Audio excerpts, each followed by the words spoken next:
And good morning. It is a Monday edition of GCR. I'm Glenn. He's Griffin. Coming up on the program today, we're actually be talking a good bit of baseball. We're going to head down to Nashville. The winter meetings are underway. Calvin Meyer is there for the Baltimore Sun, covering the Orioles. Will anything happen? Dylan Cease continues to swirl conversations surrounding the Orioles. I don't know what the Chorio signing means for the possibility of a Corbin Burnes trade, but we haven't heard as much about Corbin Burnes in the last few days as we have about Dylan Cease. So, wonder if maybe the Brewers are thinking about trying to extend this thing and maybe trying to keep Corbin Burnes around. I mean, they would have to get that done pretty quickly if that were to be the case. Kind of jealous if the Brewers are able to lock down young players, and the Brewers are able to do that. The team that built the stadium after Camden Yards and already needs a new stadium. Threatening to move. That team able to lock down. I don't want to talk about it anymore, but we'll go to Nashville. We'll talk about what the Orioles may or may not do with Calvin Meyer. Also, one Orioles free agent that's on the market is Adam Frazier, and he's scheduled to join us a little bit later on in the program. Also today, we will catch up with our buddy Jeremy Conn and much more. Lots to do. I'm very excited about it. Griffin, you want to tell everybody what's going on at Live Casino and Hotel Maryland? Sure. I can tell you about the second chance to win drawing that's been going on all football season long. If luck wasn't on your side at a recent bet at the FanDuel Sportsbook at Live Casino and Hotel Maryland, maybe you've been tailing, Jeremy and I guess, for the last several weeks. Yikes! In football picks. Hopefully you aren't doing that. But if you are, you can turn those losses into winning opportunities with the second chance to win promotion, because between now and January 4th, 2024, all Live Casino and Hotel Maryland Rewards members will be able to enter their losing bet slips into the second chance to win drum. And then 2 nights a week, 20 different winners are going to be chosen, and you'll get prizes ranging from Live Casino and Hotel Maryland apparel, sports and social ultimate happy hour, plus cash and free play worth up to $500. Drawings will be held every Thursday and Monday over at the FanDuel Sportsbook at Live Casino in Hotel Maryland. At Arundel Mills, must be 21 to play. Please play responsibly. For help, visit mdgamblinghelp.org or call 1-800-GAMBLER. I don't even know where to start today, because we all spent the day, of course, watching football, and it seems like the dumb takeaway is great weekend for the Ravens. Well, no, but yeah, I get it. I get what you're saying. I guess if I was worried about the Steelers, then I would be relieved that the Steelers lost a football game, but as I've never been at all concerned about the Steelers. Look, it's obviously a better result. We all know that.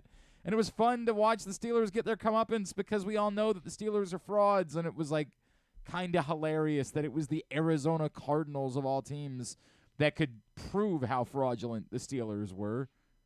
It's weird. Maybe not having a quarterback isn't the fault of the offensive coordinator, which isn't to say that I think Matt Canada was great, because trust me, I don't.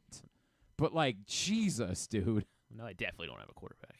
Well, yeah. Well, I mean, they didn't have one before he got hurt. They sure as hell don't have one now. Although, in fairness, I'm not really sure how much of a difference there can possibly be.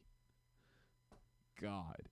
My Steelers fan friend, he was losing it, obviously. He was like, oh, this season's over now. And I was like, I sent him back the SpongeBob meme of, Mr. Krabs, where he's like, how do we tell him?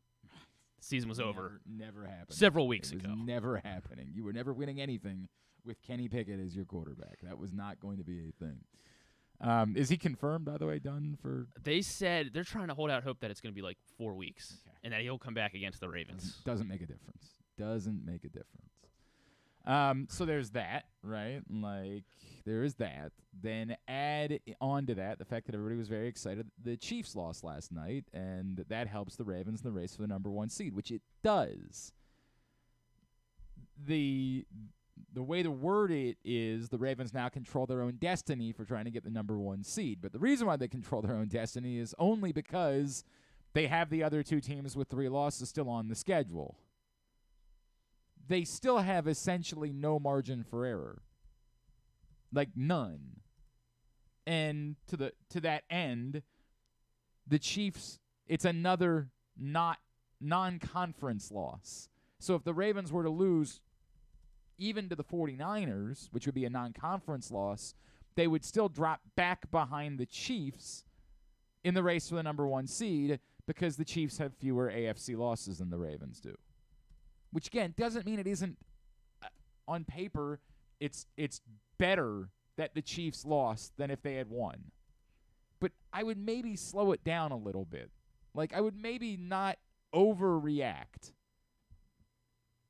I would suggest that while given the options, these were somewhat pleasant outcomes. The Browns, of course, also lost yesterday. That's, again, if you thought the Browns were still a threat in the AFC North. Ooh, they are with Joe Flacco. They're not. They're most certainly not. He was making some throws yesterday. He did, including to the other team. But he made a lot more. Love you, Joe. Love you. I just didn't. I don't know. I don't think things came into clarity for the Ravens. I think the Ravens story is still what the Ravens are capable of doing the rest of the way against a brutally difficult schedule that, as everyone has pointed out, is entirely against teams that are currently holding playoff spots, starting this Sunday against the Rams, which is probably the easiest game on the schedule unless, the Steelers have totally given up by the time we get to week 18. Hell, maybe on paper the Steelers game is easier than this game. At least the Rams still have really good players. The Steelers have T.J. Watt and basically T.J. Watt. I mean, more Jalen Warren sometimes. Sometimes. They sometimes have Jalen Warren. So I guess on paper the Steelers is probably the easiest game left on the schedule. But they also did beat you. Yeah, I don't know what to make of that. I have no clue. But it's what it is. Sure. Good day. Obviously, the 49ers thing, that was you just want to go over picks since we're talking about I guess we should just do it. Like, just because we're talking about it right now, we should just go ahead and handle that.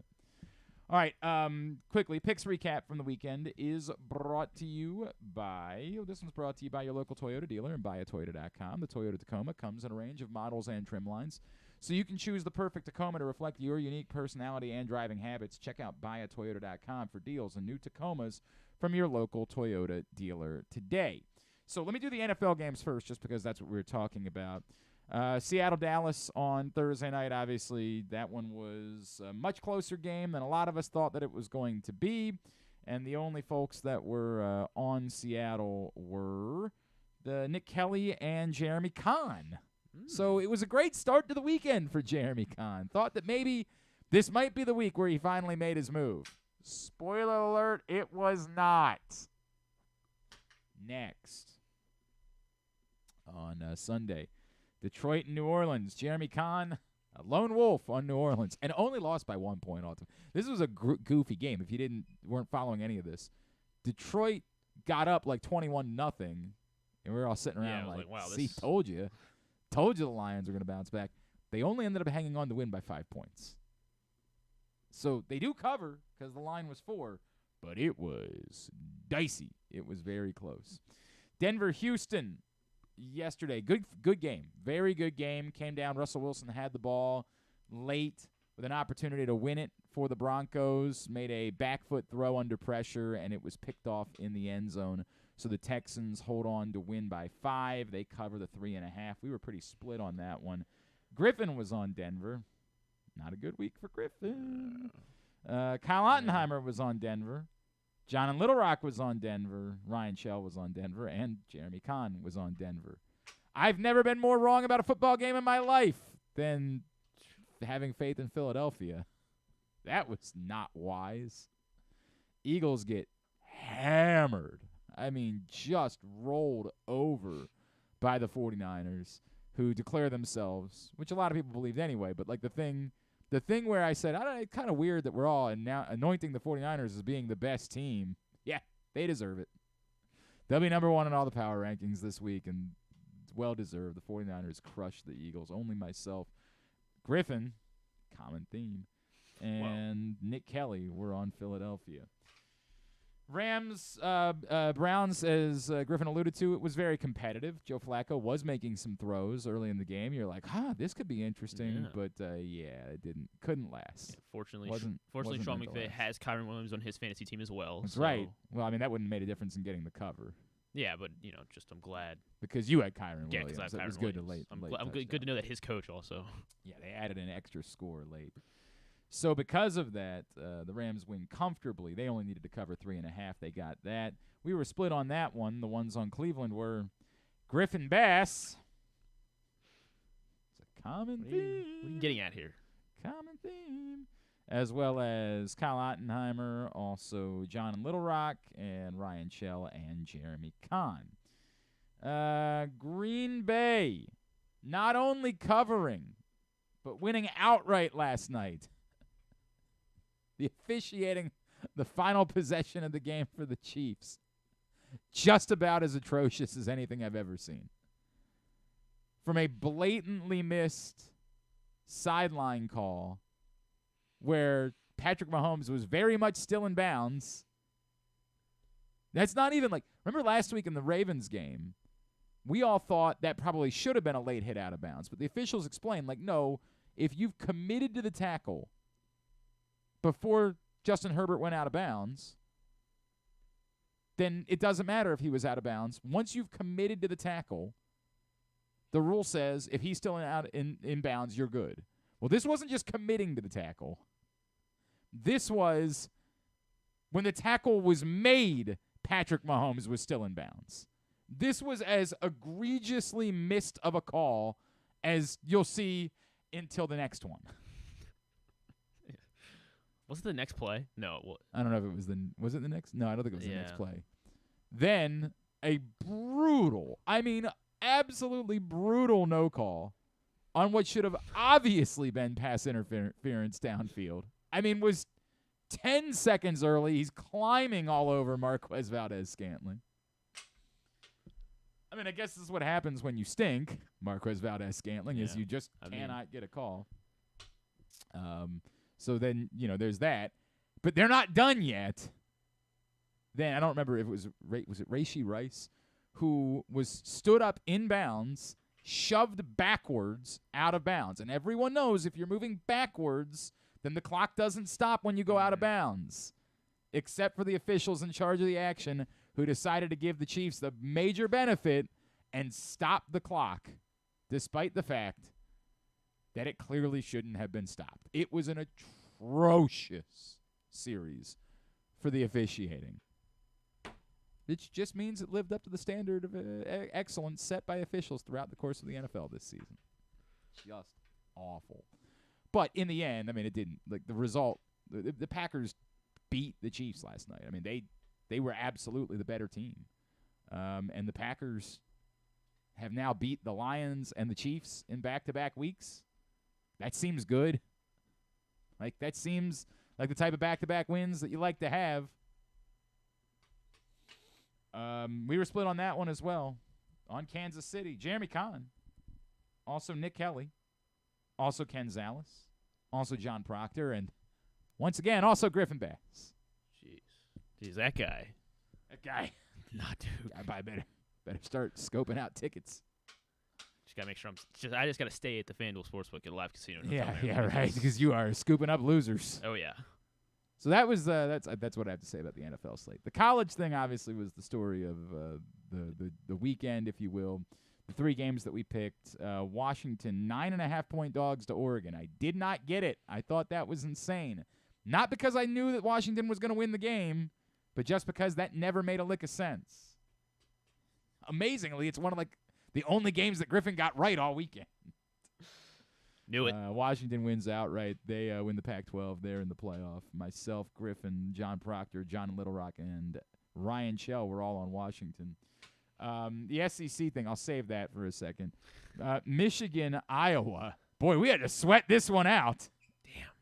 We had to sweat this bad boy out. Could have used that one. Iowa didn't bother to score, which, again, was kind of what I expected. But Michigan struggled to get past 22. They made it interesting for quite some time. In the third quarter, it was only like 10-0. I'm like, what the F is going on here? It's Iowa football, baby. Yeah, they didn't cover. They had 22 points, and they couldn't cover. Griffin, Paul Valley, and John Proctor decided to be with the Hawkeyes. Only Ken Zales and Ryan Shell were on Alabama in the SEC championship game. Obviously, not only did they cover the 5, but they won outright. So for the week, no one finished better than 6-3, but a lot of us finished at 6-3. Andrew Stecca, Ryan Schell finished at 6-3, as did Ken Zales and myself. At 5-4, we find Paul Valley, John Proctor, John in Little Rock, Nick Kelly. 4-5 for Kyle Ottenheimer. Yikes! At the bottom of the table, 3-6 for Jeremy Conn. But remarkably, he did make up ground. Because Griffin, who I think has won like a total of 10 games over the last 2 months. It's not true. It's I not had a far good week off. in there. I had 5 wins last week. Sure. I did. I think everybody else had 8. Griffin. I have 10 wins over the last 3 weeks. Oh, okay? Make sure you get your... Yeah, get my facts right. Yeah. Griffin went 2-7. So now, Griffin is staring up at 500. Hey, can you guys see me up there? At 500. Griffin 58-63. So the good news for Griffin is 21 games clear of Jeremy Conn. Jeremy is just not making this competitive, unfortunately. The bad news for Griffin is he's now 4 games behind both Paul Valley and Ryan Schell in the race to be Scott Stapp. So, again, the loser, which is almost certainly Jeremy Conn. There's not really any drama there. Jeremy's going to have to go take an Irish dance lesson, come in and perform it, wear the Notre Dame mascot uniform. I don't even know where he's going to get that. Also has to maybe for sex reasons. Also has to track down. Well, no. Tim from Bel Air will take care of the blood sausage, the haggis, the tripe, and the Will Levis Irish coffee because he is a mensch. Also, he'll need to perform Nothing Compares to You and Zombie. But Griffin in great danger of having to go to a Creed concert by himself next summer. Not nervous. No? Yeah. I would be if I were you. There's plenty of time left. There is. It could get worse. No. It could get worse. Now, Bowl Mania's coming up. This is my I wheelhouse. maintain a 1-game lead over KZ atop the table. 2 games clear of Nick Kelly, John in Little Rock, and Andrew Stecca. 4 games in front of John Proctor. Kyle Ottenheimer 5 games back. Still not closer to the bottom of the table than he is to the top. Still 7 games clear of Griffin, and then even more clear of Jeremy Conn, who we can't even really include as part of the table any longer. So that's where the picks stand. Of course, all of our lines come to us from Superbook. As always, use the code GlennClark23 when you sign up at Superbook.com or download the Superbook app, and you will receive up to $250 in a same-day first bet match. Win or lose, Superbook.com, download the Superbook app. And as Griffin points out, we are indeed hosting a Bowl Pick'em contest. If you are extraordinarily excited about the Trans Perfect Music City Bowl, and to me, you are Trans Perfect, I need you to get in right now. And the way to get in is to Venmo me, Glenn-Clark, PayPal me, GlennClark180. Hit me up on Cash App, Glenn Clark Radio, with your $20. And here's how this is going to work. We already have, I want to say, like 4 people in before the contest even begins because some folks just sent extra money when they got in for the raffle. We need 35 people. We need 35 entries into our Bowl Pick'em contest total. And that will include mine. And if we get 35, then we're going to have $350 to give to the winner of our Bowl Pick'em contest. And we're going to have $350 to put towards our toiletry and underwear drive that we're doing for Helping Up Mission. So it's very simple. Hit me up. If I don't immediately recognize you, I'll make a comment on the Venmo or the PayPal transaction. If just send me an email or hit me up on Twitter. Let me know that you got in. GlennClarkRadio@gmail.com or at GlennClarkRadio on Twitter. Let me know you got in, and I will forward you the link to sign up for our Bowl Pick'em contest. We just need 35. 35 is the number. I don't want to go too far past 35 because I do like the idea that people have a chance to win. 35 is what we need. And we got 2 weeks to do this, so I'm prepared to shut down programming. I'll hold this show hostage. Damn. Mother effers. We get to next week and we get closer to the start of the bowl games and we haven't filled this thing up, I am going to start losing it. I will not be all right. I hate when that happens. So get in. Fill it up. Tell your friends. I don't care who's in this contest. I don't care if you have 5 different entries in the contest and fill them out 5 different ways. All I care about is taking care of the helping up mission. That is the list of things that I am concerned with here. So get in today. Fill this up. Now, as far as the college football playoff is concerned, did they get it right? No. No, they didn't. Now, this is the awkward part. Because I've said before that I enjoy a good TV show as much as everybody else does. And I accept that certain things are nothing more than TV shows, so I want a good TV show. But that's not what a college football playoff should be. The college football playoff shouldn't be a TV show. The NBA in-season tournament can be a TV show.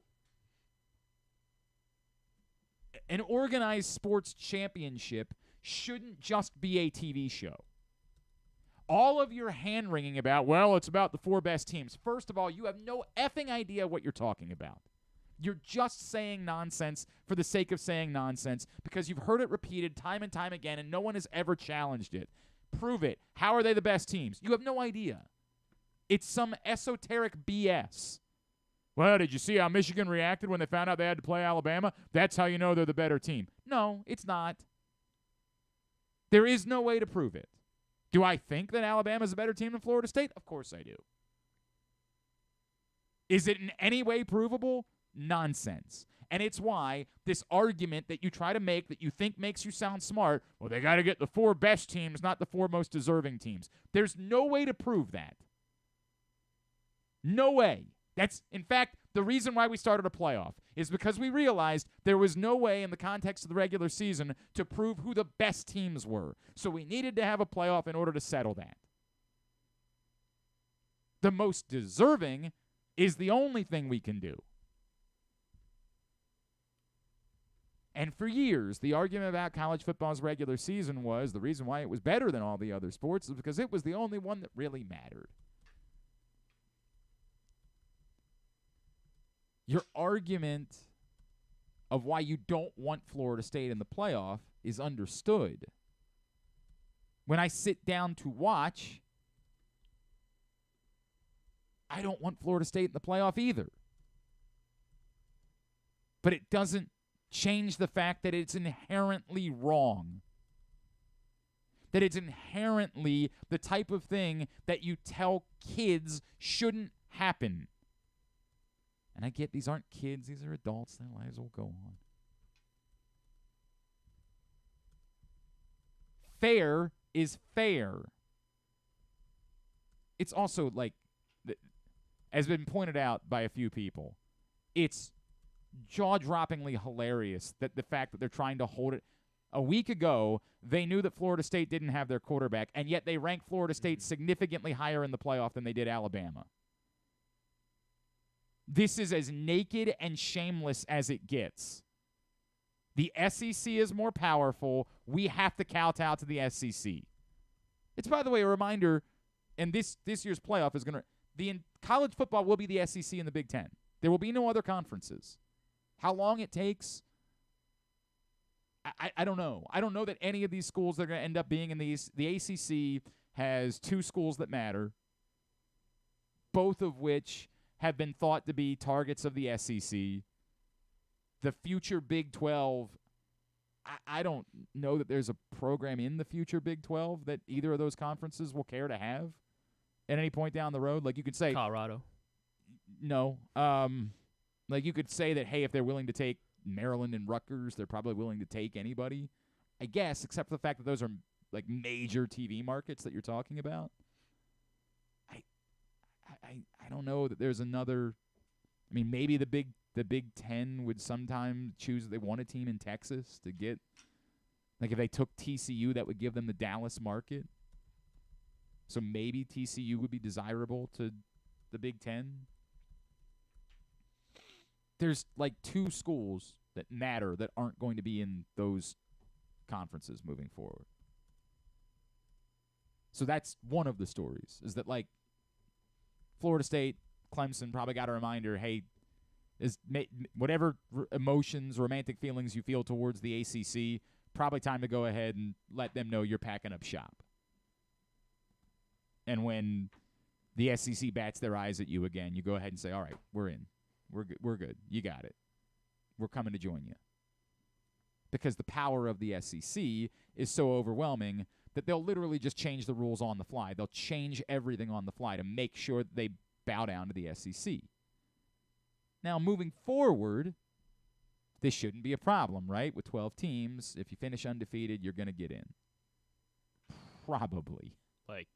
Probably. Like James Madison. If they had... Yeah, well, they would... Say they're eligible, yeah. Yeah, that's more complicated. Yeah. They would have gotten in, except for the fact that what if there was another Power 5 team that also finished undefeated? They're not going to let both of them in. Like, they're not going to share... They're going to give one spot in the 12-team playoff to a Power 5 team. So if both James Madison and Tulane were to have finished undefeated, only one of them would be getting in. Almost certainly. Which is also still shameless and naked, but that's what they're going to do. They're not sharing the wealth more than they have to. And that will be interesting to see, too, for how they treat the Big 12 moving forward. Because, like, right now, we're imagining they're still going to treat the Big 12 like a power conference, but I'm not sure that's going to be true either. The Big 12, again, look at the teams that are in it. It ain't a power conference moving forward. It's just not. I still think that for at least the near future, they'll treat it like a power conference, but at some point down the road, I don't think they'll continue to treat the Big 12 like a power conference. This isn't how this is supposed to work. Now, they did it, and you got the better TV show, and if that's what all you wanted, that's all you care about, and you're happy today. It's not the way that this is supposed to go. It's not a fair way to go about determining a champion. It's not fair to say... It's also hilarious. Like, imagine them imagine the year that Carson Wentz got hurt. The NFL saying to the Eagles, sorry, you're out. You don't get to go to the playoffs now because your quarterback's hurt. It's nonsense. Pretending like the season didn't happen because a player got hurt is nonsense. Imagine them doing that to Ohio State the year, of course, that Cardale Jones won the title. It's an excuse. They couldn't leave out Texas because they knew, one, Texas has more power. Two, they would have to address the fact that this was a more convenient excuse. But to be clear, it doesn't make it okay. They had in hindsight, Alabama winning put two teams in the playoffs. If Alabama loses, then Texas doesn't get in. Florida State stays in. Texas gets in because they knew that they couldn't put Alabama in without putting Texas in. And they had to show the SEC that they were going to put Alabama in. And by the way, Alabama might win the thing. I mean, I have no idea who to consider the favorite going in.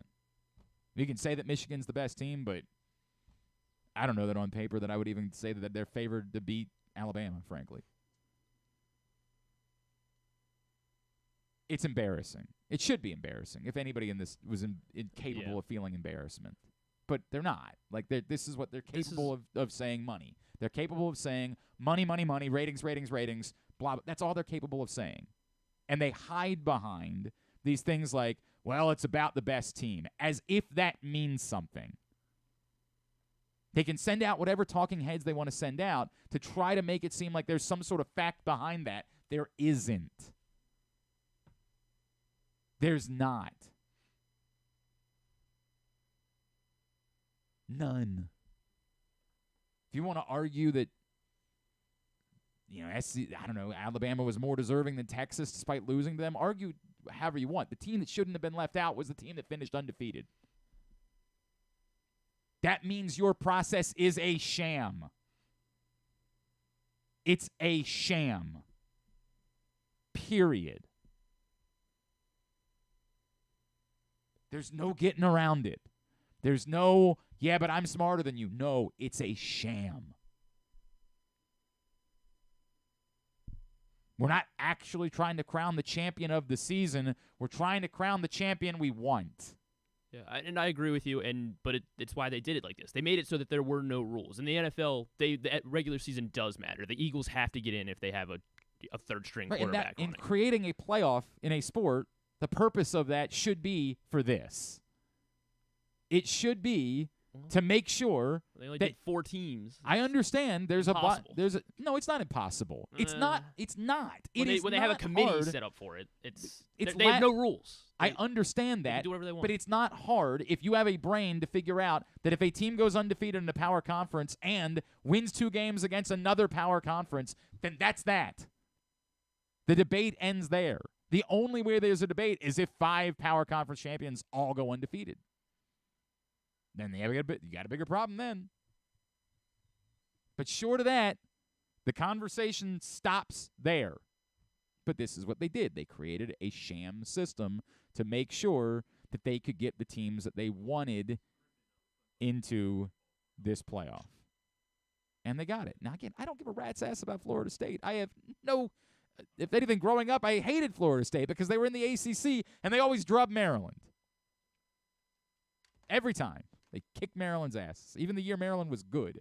The only year in my life that Maryland football mattered, they went to the Orange Bowl and won the ACC, they still got hammered by Florida State that year. Still. So if anything, I have vitriol. Correct, towards Florida State. But the system is a sham. And it's a reminder that when you say, hey, it'll all be fixed next year, stop. You're kidding yourself. There'll be more teams in, and you'll have less concern over the team that gets left out but at some point, I'm telling you, next year, there's going to be 2 undefeated non-Power 5s. Power 4. Take that back. Well, I guess the Pac-12. Group of 6. What do they call it? I don't know. I mean, the Power 5 would have been the 5 conferences, but there won't be a 5th conference because there will be no Pac-12. There'll be a Pac-2, though. That's a weird bit, too. Like, they're joining the Mountain West, but they're not joining the Mountain West. It's a whole thing. Next year, like, Washington State will finish undefeated, and they'll be left out. Because this group of people is still going to tell you that money and influence and those things are going to matter more than doing what's right or what's fair in the process. So we can say, hey, look, it was unique this year. Next year it'll be fit. No, it won't. They're making it abundantly clear. They are setting up a system to protect their interests, not to protect making sure that the path to determining a champion is as fair as possible. All right. I've said my piece. I truly, again, I have no dog in this fight. I don't root for any of these teams. I have no love lost for a single one of them. I root for the best product I'll see on New Year's Day. Yeah, yours. You know what? From the Logan Paul generation, that's about right, except for the fact that you watch terrible content. All right, switch gears. Winter meetings underway down in Nashville. The Baltimore Orioles could be active. They continue to be linked towards Dylan Cease. Joining us now from Nashville, where he's there covering the Orioles, the Baltimore Sun. He is Jacob Calvin Meyer, and he's with us here on GCR. Jacob, it's Glenn back in Baltimore. It's always great to chat with you, sir. Thank you for taking the time for us this morning. Hey, thanks for having me on. It's always nice for you guys to have somebody from the Logan Paul generation on. Oh God, no, not you too. You don't support that, do you? I can't say that I do, but if we're gonna go off generation age-wise, I guess I'm right in that demographic. I get it. I completely understand that. Have you had any hot chicken since you've gotten to Nashville yet, Jacob? Not yet, but that is certainly on the checklist. I did the last winter meetings that were in Nashville, and it was the first time that I had experienced it, and it changed my life. I believe it saved me from my sins. So I look forward to you experiencing that. Let's get into it. Do you believe that the Orioles will make a move of significance this week? It's hard to know, but probably not. I feel like the odds are, if you had to place money on it, you would probably say no, simply for a couple of reasons. One, this isn't a team that has, in recent history, made a lot of splashes in the offseason. And secondly, because it's only a couple of days. So there's no way, to know exactly whether what they're looking to do is going to come together in just a couple of days. I will say, though, if it's going to be a year, there's going to be a year where the Orioles make a splash. You would think it would be this year. I think the the fact that they're not the biggest spenders in the world is a factor of perhaps why they're not going to make a splash in the free agent market. And then, so you could say it's more likely in the trade market, considering the stockpile that they have of such a great farm system, that they have basically the tools or the pieces to go and get anybody that they want who's available on the trade market. Now, whether or not Mike Elias is willing to give up the farm per se to do that remains to be seen, and maybe he shouldn't. But I know for a fact that they're certainly looking at those things, both in the free agent market and the trade market. It's almost like you're reading my mind, Jacob, because that's where I was going next. I have thought all along that they are far more likely to make a trade than they are to make a serious free agent splash. But part of it is like, yes, to try to maybe acquire that starter that everybody's been talking about, but it also seems like it's almost out of necessity at this point. Like, I don't think they can continue to operate with having this glut of major league caliber players that are stuck in the minor leagues. Like, I think they almost have to. They're almost forced to do something with Joey Ortiz or Connor Norby, or like it almost seems absurd that they would continue to just hold on and collect all of these pieces that have no opportunity to break through at the major league level. Yeah, it seems like now could be the time. I think perhaps they might have another half of a season to kind of hold off if they wanted to, and maybe wait till the trade deadline next year. In that situation, things might look different. You just don't know what their roster is going to look like. You don't know what injuries are going to look like. For all of the prospects in the top 10 are different. You've got the guys like Jackson Holliday, who's untradeable essentially. Right. You've got Joey Ortiz, who truly does seem to be stuck in AAA. You've got Kobe Mayo, who maybe isn't ready yet for the major leagues because he hasn't been in AAA super long, but you would assume sometime next season he would be. And then you've got Connor Norby, who has played well at AAA, but doesn't have that full package defensively and with some other things that maybe the other prospects do. And so they're all in kind of different places, which makes it difficult to exactly evaluate of like, oh, they've got all these players and they need to trade them. So I feel like they do have a little bit more time, and perhaps if they can't get something done now, maybe they do it next summer, and that's when they trade a couple of these guys. But frankly, there's just no way to know, and what we've seen thus far is the fact that they have not traded a prospect ranked inside their top 10, over the past couple seasons. So yeah.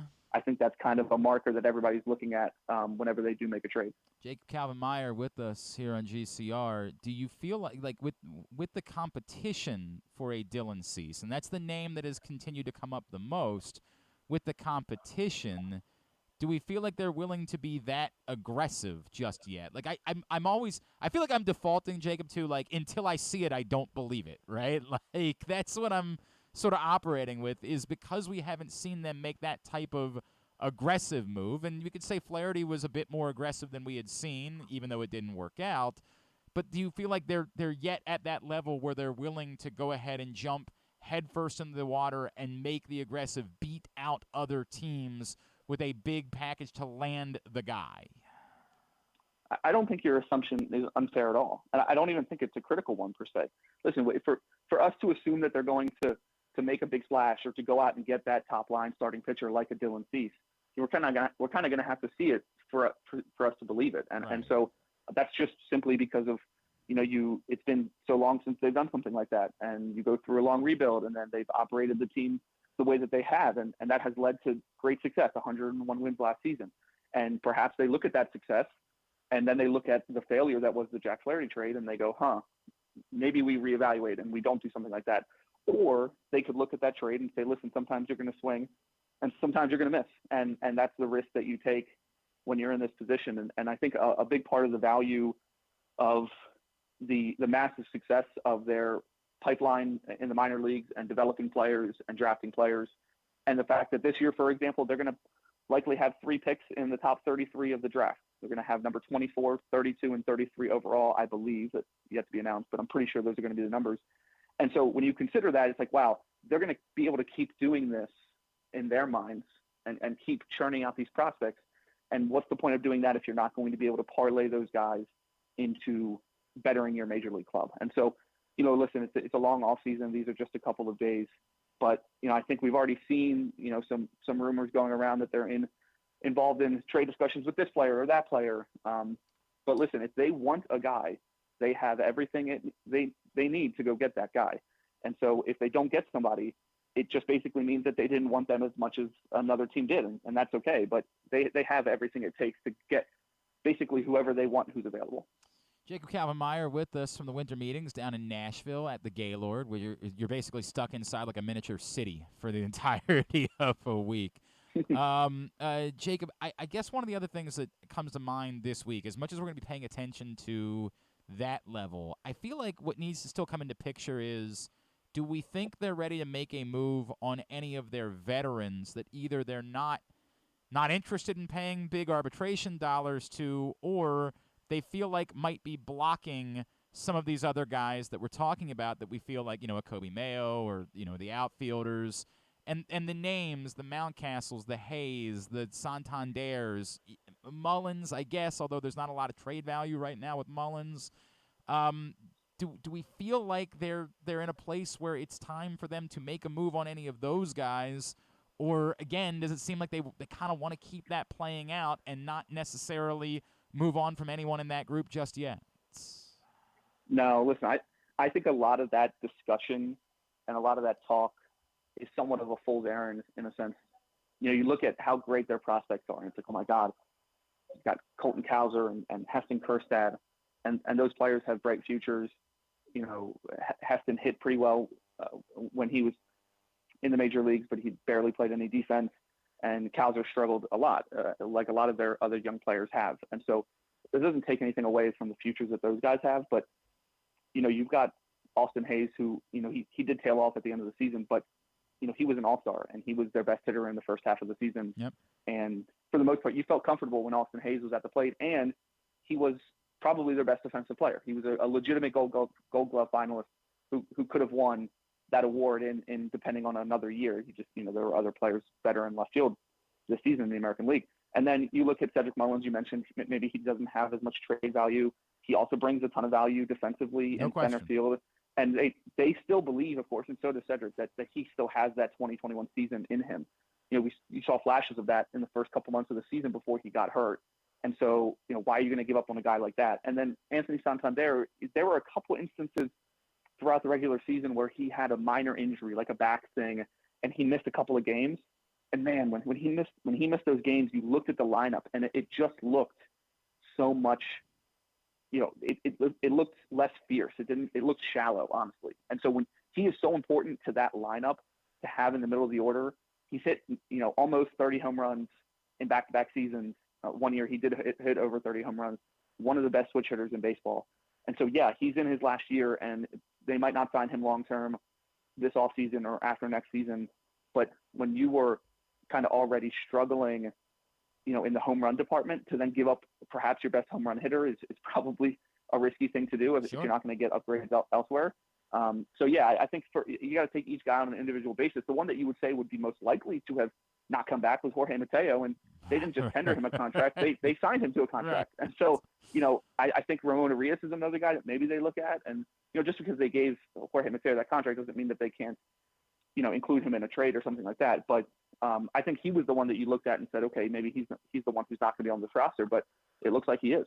All right, so I don't know how much you know about me, Jacob, but I walk a very fine line between trying to be like, a down-the-line observationalist, even though I'm not a reporter anymore, but yet everybody knows that I grew up here and I rooted for these teams, and it's just it's a weird place. I love Ramon Arias, right? Like, I love watching the dude play baseball, and yet, like, I was prepared to write something about it last year for Press Box, and then I pulled up his advanced metrics, and I was like, oh my God, he's having a terrible season. Like, what? Why do I love watching this guy play baseball so much? Like, how stupid am I? So, yeah, I don't know. It's a tough thing for me because I really appreciate the effort that the guy plays with, but boy, is it not backed up by his actual performance. When you dive into the numbers, it doesn't really seem like there's a whole lot of a role that needs to be filled by Ramon Arias moving forward. Well, I'll say this about him. Listen, he had a great defensive season 2 years ago. Yes. He did not have as great of a defensive season this year. Perhaps there was some regression there and him bouncing around to different positions. he did make some big plays that defensively that kind of saved them in a couple of games. I know he made a diving play at second one game, I think on the road, maybe in Tampa, to save a game for them, and he made a couple at third as well. So he showed flashes defensively, and I think offensively he's not going to be a guy that's going to hit 25 homers or do anything like that. But he is essentially a consistent league average hitter. Like he doesn't seem to go through these huge slumps that other guys do. And if you just look at his page, he's basically been a league average hitter every year for the past 4 years. And when you have a guy that can play essentially all 4 infield positions, he can play short in a pinch, and then he can play the other 3 as well. At times he plays them at a high level. He's a league average hitter, and he brings that kind of consistency, and he plays hard. That is a valuable guy to have on your bench. Now, whether or not you want him playing, every single day is another question. But I know I see the value there for sure. I appreciate you trying to justify my initial feelings about Ramon Urias. I appreciate that. Jacob, the other thing I think that we need to discuss is the closer situation. I know John Heyman reported that they had poked around on Josh Hader, and don't get me wrong, that sounds amazing, but that's going to cost you money that the Orioles have hardly ever paid to like position players or starting pitchers, so I don't think that they're going to be doing that. Do you get the sense that the closer is already on the roster, whether that's, giving Cano another shot or giving it to a DL Hall or a Tyler Wells, or that really is something that they're going to look to address on the market this offseason?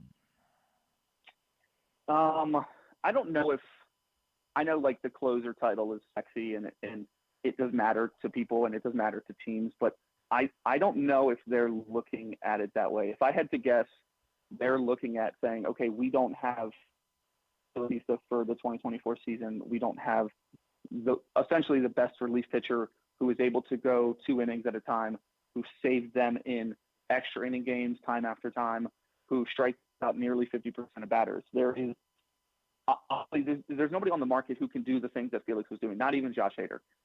Josh Hader was not, the past couple seasons has not even been going more than 1 inning. Don't get me wrong, he's fantastic. But they can't replace Felix Bautista with just one guy. And you're right. The assumption there should be that they're not going to get Josh Hader. And so my guess is that they're going to try to replace, Felix in the aggregate and get a couple of relievers who can fill in and be, consistent. And they have a track record of turning kind of no-name guys into back-end relievers. Felix was one of them. And Yenier Cano this past season, Danny Coulombe, they traded cash considerations for him, and he was one of the best left-handed relievers in the American League. And so my guess is that the closer might be on the roster. It might be somebody that they get, but they might not go into spring training saying, oh, this is definitely our guy and he's going to be our closer. He's going to pitch the 9th inning no matter what.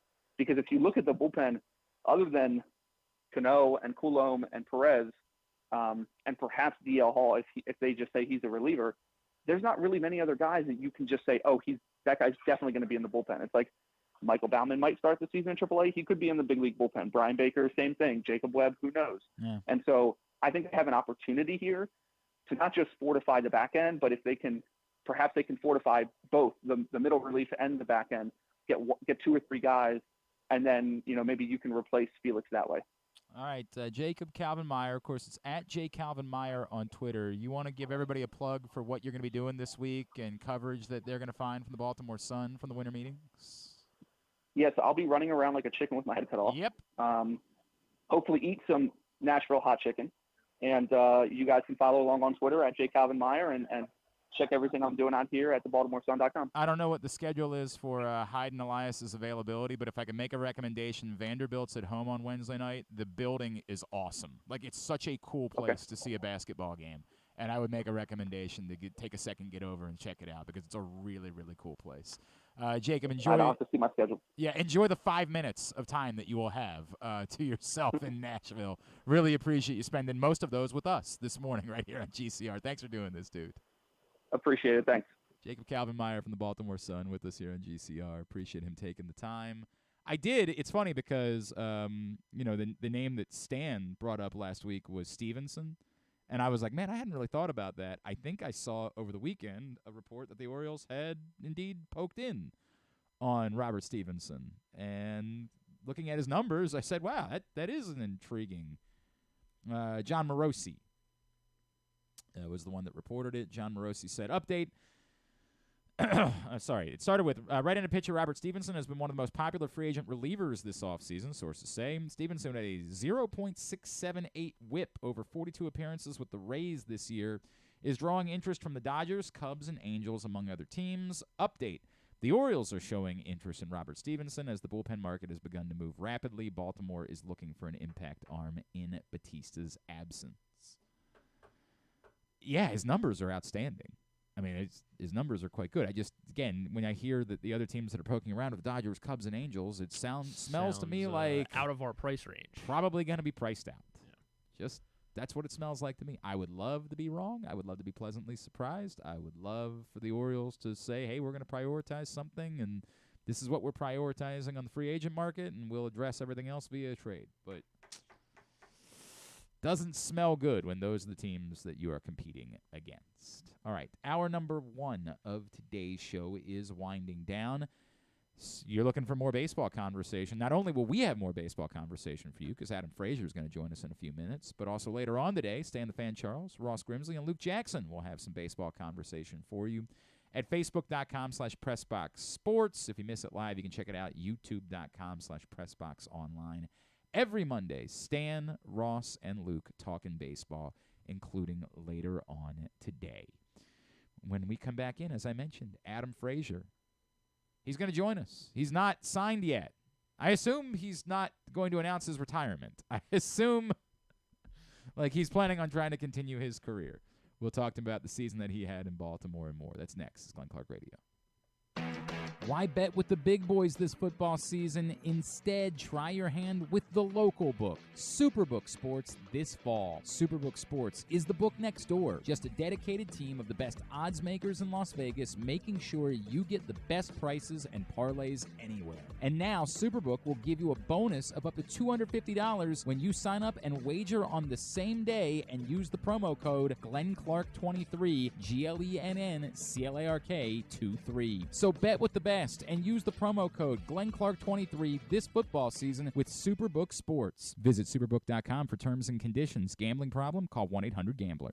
What's up, everyone? It's Tyus Bowser, and I've had so much fun hanging out with Rita and putting up with Glenn the last couple years that I've decided to do it again. Season 3 of the Tyus Bowser Show is happening this year, as we'll be all over town, giving you the chance to get to know me and some of my teammates. As we talk football, life in general, and just say what needs to be said. You can find out more about the show by going to PressBoxOnline.com/Bowser. If you don't live in the area, you can watch the shows live on Facebook and YouTube. And if you miss one, you can listen Friday nights at 105.7 The Fan. So we'll see you all season long for the Tyus Bowser Show, a partnership of PressBox and Great Ace Memorabilia.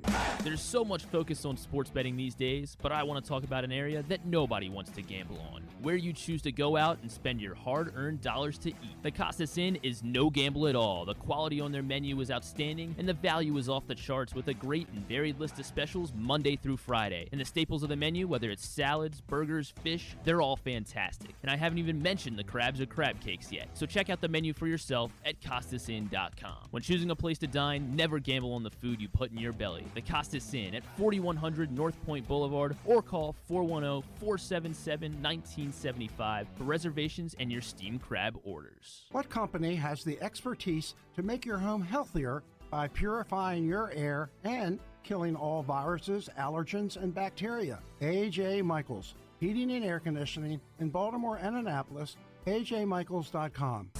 Visit Harford County. Gear up for the holidays by supporting local with Small Business Saturday on November 25th. Take in the dazzling sights of the season with a Ledoux Christmas at Ledoux Topiary Gardens. Enjoy holiday lights, sing along to holiday songs, reserve a carriage ride, and sit on Santa's lap in Bel Air's Winter Wonderland, happening every Saturday from November 25th until December 16th. Nothing sparks that holiday joy quite like a festive parade. Head to visitharford.com and click on Events to see the full list of parades and so much more. In Maryland, you're welcome. Whether your focus is luxury and comfort, convenience and technologically advanced connectivity, or sporty performance and aggressive styling, we've got the perfect Highlander for you. Check out buyatoyota.com for deals on new Highlanders from your local Toyota dealer today. Hey Ravens fans, looking for the perfect new game day brew? Get a Guilford, Baltimore's finest craft beer during the next home game at the bank. That's not all. Gather your flock next home game and check out Guilford Hall Brewery's brand new bar, the Gilly Nest, located near Section 505. No tickets? No problem. Enjoy all Ravens games all season long at our restaurant and brewery in Station North. Guilford Hall Brewery, European tradition, Baltimore charm. Sure, Glenn may be in his 40s now, but he looks just as good as he ever has, and he's still as sharp as he ever was. And I say both those things without even a shred of irony. Find out for yourself right now by watching the show at facebook.com/PressBoxSports or youtube.com/PressBoxOnline. All right, back in here on GCR as we continue along on a Monday edition of the program. Griffin didn't have the heart to tell me that I screwed up. Couldn't just be like, hey, don't plug that thing. You're wrong. We're going out of order today. Jeremy Conn's joining us at 11, and then Adam Frazier is going to join us at 11:30. So, my bad. My apologies. But also, yes. Griffin waited until the mics are off. Then he was like, hey, so that thing you just told everybody. You were really rolling. I didn't Just make sure I get it right. All right. Like the number of times. Won't happen again. The number of times you're wrong about something and you decide to share it. Then something that you're definitively correct about, and you're like, I'm going to keep that to myself. No one needs to know that. All the times. That was a strange, strange time for that to be the case. Hey, Project Game Day returns this Sunday. Myself, Rita, Femi, KZ. KZ got in for the Bowl Pick'em contest. Thank you, KZ. KZ's a good person. Some of the I'll start calling you out by name. I will do it. We get deeper into this thing and we're getting I will start calling you mother effers out by name on this program. I don't care. Say, hey man, I got in for the raffle. I don't care. Well, hey man, I got in for the in-season tournament. I don't care. We're raising money for Helping Up mission. It's like collecting a tax at the end of the year. It's just what it is, dude. We try to take care of people. That's what I need from you. Get in. $20. Glenn-Clark on Venmo. Glenn Clark Radio on Cash App. Glenn Clark 180 on PayPal. That's beside the point. The point is about Game Day, which is back on Sunday night. KZ, Andrew Stecca, Josh Charles. You never know who's going to be part of our post-game crew. So come hang out with us. Immediately following Ravens-Rams, come chill with us. PressBoxOnline.com/GameDay. Project Game Day. Brought to you by Helping Up mission. Brought to you by HelpMyGamblingProblem.org. Doing a lot of help these days. Try to keep it all straight. Also, AJ Michaels and Superbook Sports. Come hang out with us this Sunday following Ravens-Rams and every game day all season long. You can watch the show Facebook.com/PressBoxSports, YouTube.com/PressBoxOnline, or PressBoxOnline.com/GameDay. Ask me if I'd like to say anything about Maryland basketball.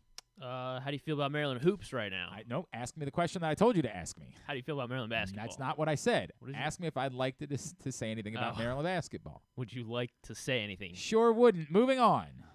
Okay. The hell would I say? It's bad. I wrote a column in this print issue of PressBox about how good I felt about Maryland basketball going into the season. May we burn it from the internet. May it never be seen again. May I beg of you, I implore you to ignore that column. Just rip the page out. I'll pin it to your profile real quick. Awful, man. Just awful. I'm not writing a column today at PressBoxOnline.com. That's because we were putting some of the finishing touches on our best of issue that's going to be hitting newsstands here in a couple weeks. If I had written a column, it would just be about my frustration about the bowl game thing for Navy. And it's such a small thing. It's so unique to this year. And so it's probably not even worthy of a column. And I kind of talked about it before, so you guys know. Minnesota, it gets to go to a bowl game this year. Now, look, I'm not sure that anybody be all that hot and bothered about making a trip to Detroit in December. So maybe the folks at Navy, and they're like, yeah, we don't really care. Enjoy. Like, go enjoy your trip to Detroit. But it's embarrassing that Navy could finish 6-6 if they beat Army, and yet miss a bowl game, while Minnesota gets to go to a bowl game at 5-7. it's just dumb. And it's, well, we gotta sell tickets, so we can't wait. Well, how about if you're gonna let a 5-7 bowl team or 5-7 team into a bowl game, you maybe prioritize like service academies. The places where the football players are willing to die for you. Like maybe we prioritize them. Don't get me wrong, academic performance, that's all well and good, but maybe we prioritize like the people who aren't necessarily going to be playing in the NFL and instead are willing to like, protect our freedom. Maybe that's how we make this choice. Just a thought that we put them at the top of the list of teams that could get in.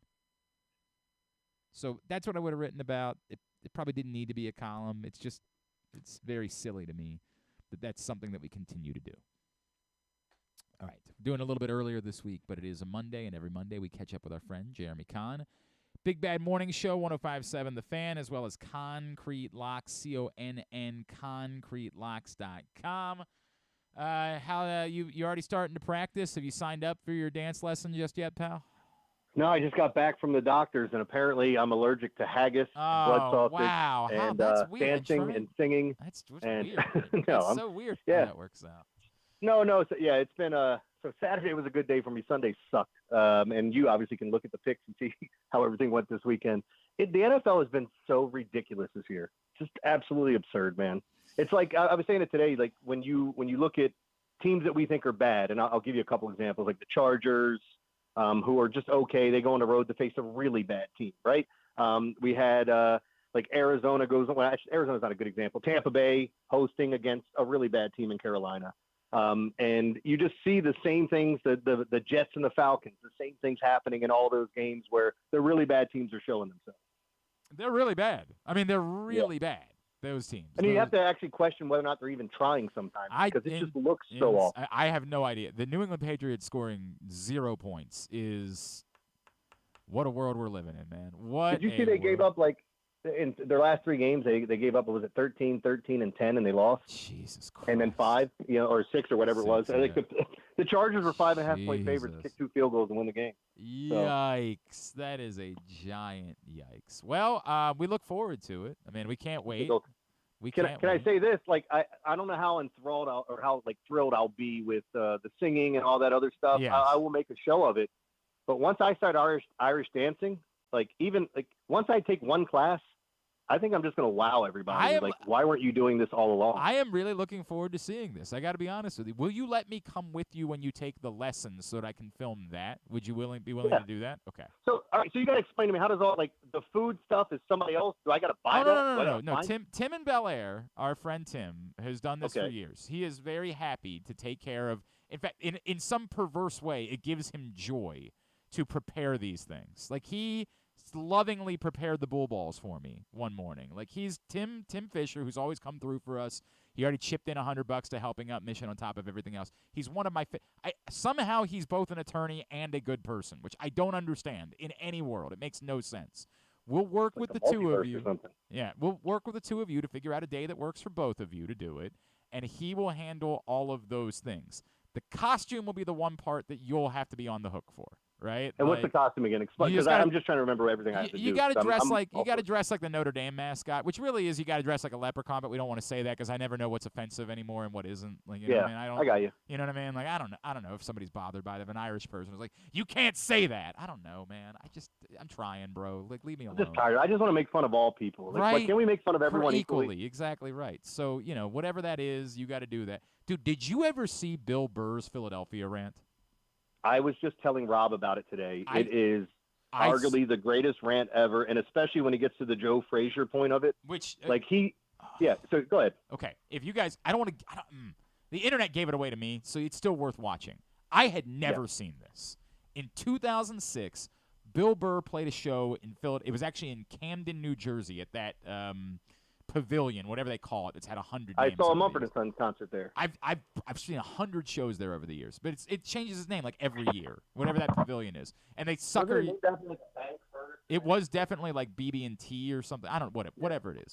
So Bill Burr is playing at that pavilion on this like comedy festival tour that Opie and Anthony put together, and the crowd is not into it. And remember, in 06, Bill Burr was not the household name that he is today, right? Like the guy that sells out Fenway Park. Bill Burr just loses it. I mean, loses it. Wishes them all to get cancer. Like, just, I mean, like. My favorite part, he just rips apart the city, like from the Liberty Bell, all to of Rocky, to and it builds cheesesteaks. It builds to him saying, and God, I don't know if I'm going to nail this verbatim, but the joke is, go ahead and build statues to Rocky. You've got Joe Frazier, but you're so racist that you have to worship a 3-foot fake white guy. That's the line. It's amazing. It's so funny. And, like the part of that too, like just talking about Bill Burr and just his ascension into like comedy. Like he's one of the best. He doesn't care about your feelings. And that's what I like. So he's married to a black woman. He was just in the news because his wife gave Trump the finger, and everybody, the snowflakes on the left, they're the ones that get upset. But everybody's like, I can't believe you gave Trump the finger. She's terrible. Divorce her. It's like, come on, man. Both sides of this thing, but like with Burr, my favorite thing about him is it's like F your feelings. I'm just going to tell you what I think, what I see. You don't have to agree with it, but that's me, and I just love his comedy. No, I mean, look, Bill Burr is tremendous. He's absolute dude. When he hosted Saturday Night Live, they did a sketch about like trying out a Sam Adams like pumpkin beer that they put out, and it was so brilliantly Boston. Like, he nailed it. He nailed it. I would strongly encourage everybody to go track that thing down. I love Bill Burr. And finding that rant, I think it just came up because, like, Eagles fans were in their feelings after they got hammered yesterday. And so the internet dug out this Bill Burr rant, and I was like, how have I never heard this before? It is magical. I forget when I didn't come across it in 2006, like right when it happened. I came across it, I want to say about 8 years ago, where like, and I'm like, oh my God, this is like I love, my favorite stand-up comedian is Bill Hicks, and if you don't know who he is, he was basically a dark poet. Like he just he had all these funny lines, and he didn't care about your feelings. He did a lot of political humor, and a lot of drug humor as well. But like that's my favorite thing about these guys is that they just go out, they have their material. And if you don't like it, they're going to be like, F you. That's like Stabby when he went to Cincinnati. Yeah, he was talking about Skyline Chili, and they were all he's like, F you, F you. He's just screaming at him. It's great. So, we will coordinate with our guy Tim. We will get all that taken care of. You got to take care of the dance lesson and the costume. Do we know somebody that does Irish dance? Like, there's definitely a class I can take. I will 100%. I will help you try to track the person down that you can. I mean, I can call Julia Stiles and take a hip hop class if you want. It's a white lady that knows about There is also on the internet. Somebody did a video about the absurdity of Save the Last Dance. I think I've told you this before. I dated a girl in high school that truly believed she was Julia Stiles. Like, she looked maybe 10% like Julia Stiles, but like operated. I swear to God. Like, she would walk around and, like, bring it up in conversation. Did I hear one of you say that you guys think I look like Julia Stiles? Like, that was the way that she operated. That's my end, yeah. I had to go see that film twice. Twice in a movie theater because I enjoyed, sexual activity. Like, that was my curse at that point. At least you were sleeping with Julia Stiles. I did have that going for me. Which is, how does it feel to be hooking up with Julia Stiles? Hey, I got a good story for you. So I was at the Old Dominion concert this Saturday. Oh my God, I saw your hero security officer. By the way, I'm so pissed off at all the people that are posted on there. Everybody's like, "Well, that's his job." It's like, shut up. Dude, were you there? Like, I took a still shot of the guy. Brian St. Pierre posted a video of him on Instagram, so I wasn't the only one that noticed this guy. These girls were like hanging over top of him. Drinks are spilling. One of the country artists had his dog come out. I don't think he was thrilled with that. And you should just see these women bounce because they want to get stuff signed by these country artists that they're just throwing crap over top of them. So, like, I wanted to give him a shout out. But the cool thing was, and I'm going to tell this story on the air tomorrow, but so I was I met Mike Bordick's youngest son. Okay. And he was there. So for people that don't know, Mike Bordick is kind of doing like that Liver King diet thing. Yes. Like he testicles and brains eats and actual livers and like kidneys. animal penises, like straight up. Yeah. Yeah, just the whole thing without breaking it. No, it's so like that sounds terrible. But so when Bordick's kid comes in, I was like, "Hey, you ever eat your dad's testicles?" That's what I said to him, and he knew exactly what I meant, and he started laughing. And then I texted it to Bordy. I said, "Hey, man, I'm sorry about this. But I asked your son if you ever ate your testicles, and he knew what I was talking about. And he's like, I love it. It's hilarious. It's tremendous. But it was a really funny, awkward moment for people that weren't in on the joke, and then I had to explain it to everyone. That is tremendous. That is a good bit, You ever man. eat your dad's testicles? That is a really good bit. That is outstanding. All right, well, that's all I had for you. No, I'm kidding. Good. All right. I'm kidding. Enjoy You want to talk football? I want to talk about there's an attractive young lady who goes for walks around, like outside my window, maybe 5 times during the course of the day. And it's pleasant, right? Because you look out the window and you're like, well, that's nice. But then you just Does she look like anybody? she kind of looks like Julia Stiles, 100%. Oh my goodness, your ex-girlfriend's stalking you. I don't think that it's held up for my ex-girlfriend. I haven't seen her in a long time, but I'm pretty sure that today she wouldn't be. Yeah, now she looks like Ryan Stiles, so it's great. That's the one. I was gonna go with AJ, but that's so much better. Yeah, she grew. She's 6'5" and she's funny. So it's like whatever. Ryan Stiles. She actually looks like Greg Proops. That's the weird part. Yeah, I don't think it's held up for her. I think it's been a downturn. Man, how weird is it when you see someone that it has held up for, that you went to high school with, that you're like, wow. Like, well, Jesus. I've definitely seen some of the girls that were that you wouldn't deem to be like attractive, or like, you know, you wouldn't have asked out in high school. Yeah. And I've seen some of them later in life where I went, oh my yeah. God, like that flower bloomed late. And then I've seen, I'm not going to bring up one, but there was one girl in our high school who was probably the hottest girl in high school, and now I think she weighs about 300 pounds. Yep. It's just unfortunate. It's just unfortunate. It's like the what was Bill Ponderosa from Always Sunny in Philadelphia, right?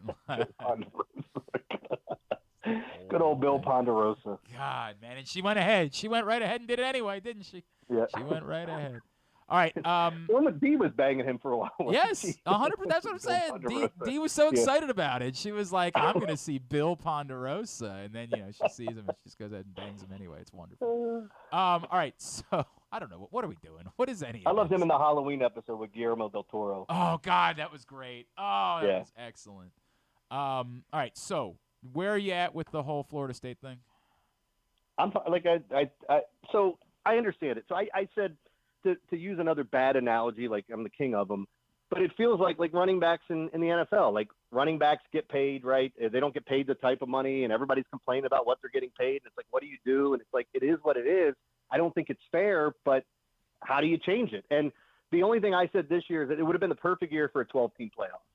But, all schedules aren't created equally. The fact that you went undefeated in a weak ACC and everybody's bringing up, they just beat the 17th ranked team in the country with their – okay, guys, we're talking about the top 4 teams here. So this is a little bit more important where we're talking about who gets in.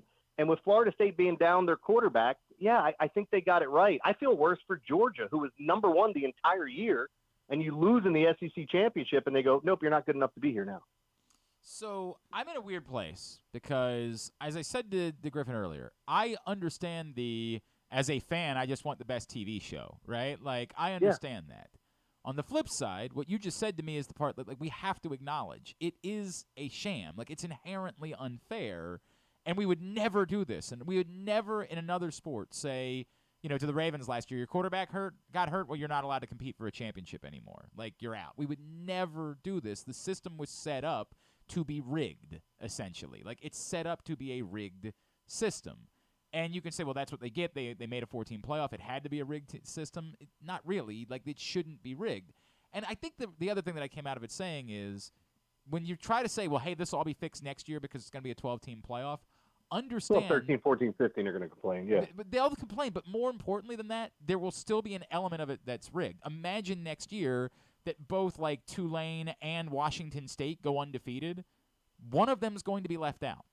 It's still going to – they will always set up the system to benefit the people that they can capitalize the most off of financially. They're not going to bend the system to help anyone that isn't at the top of the totem pole. And if they're willing to screw Florida State, then imagine what they're willing to do to anyone else in the process. See, but this is different than the playoff system that's set up in the NFL, which is why I don't like that analogy, because in the NFL, everybody has their schedule. It's you get your set schedule that the league tells you you're playing.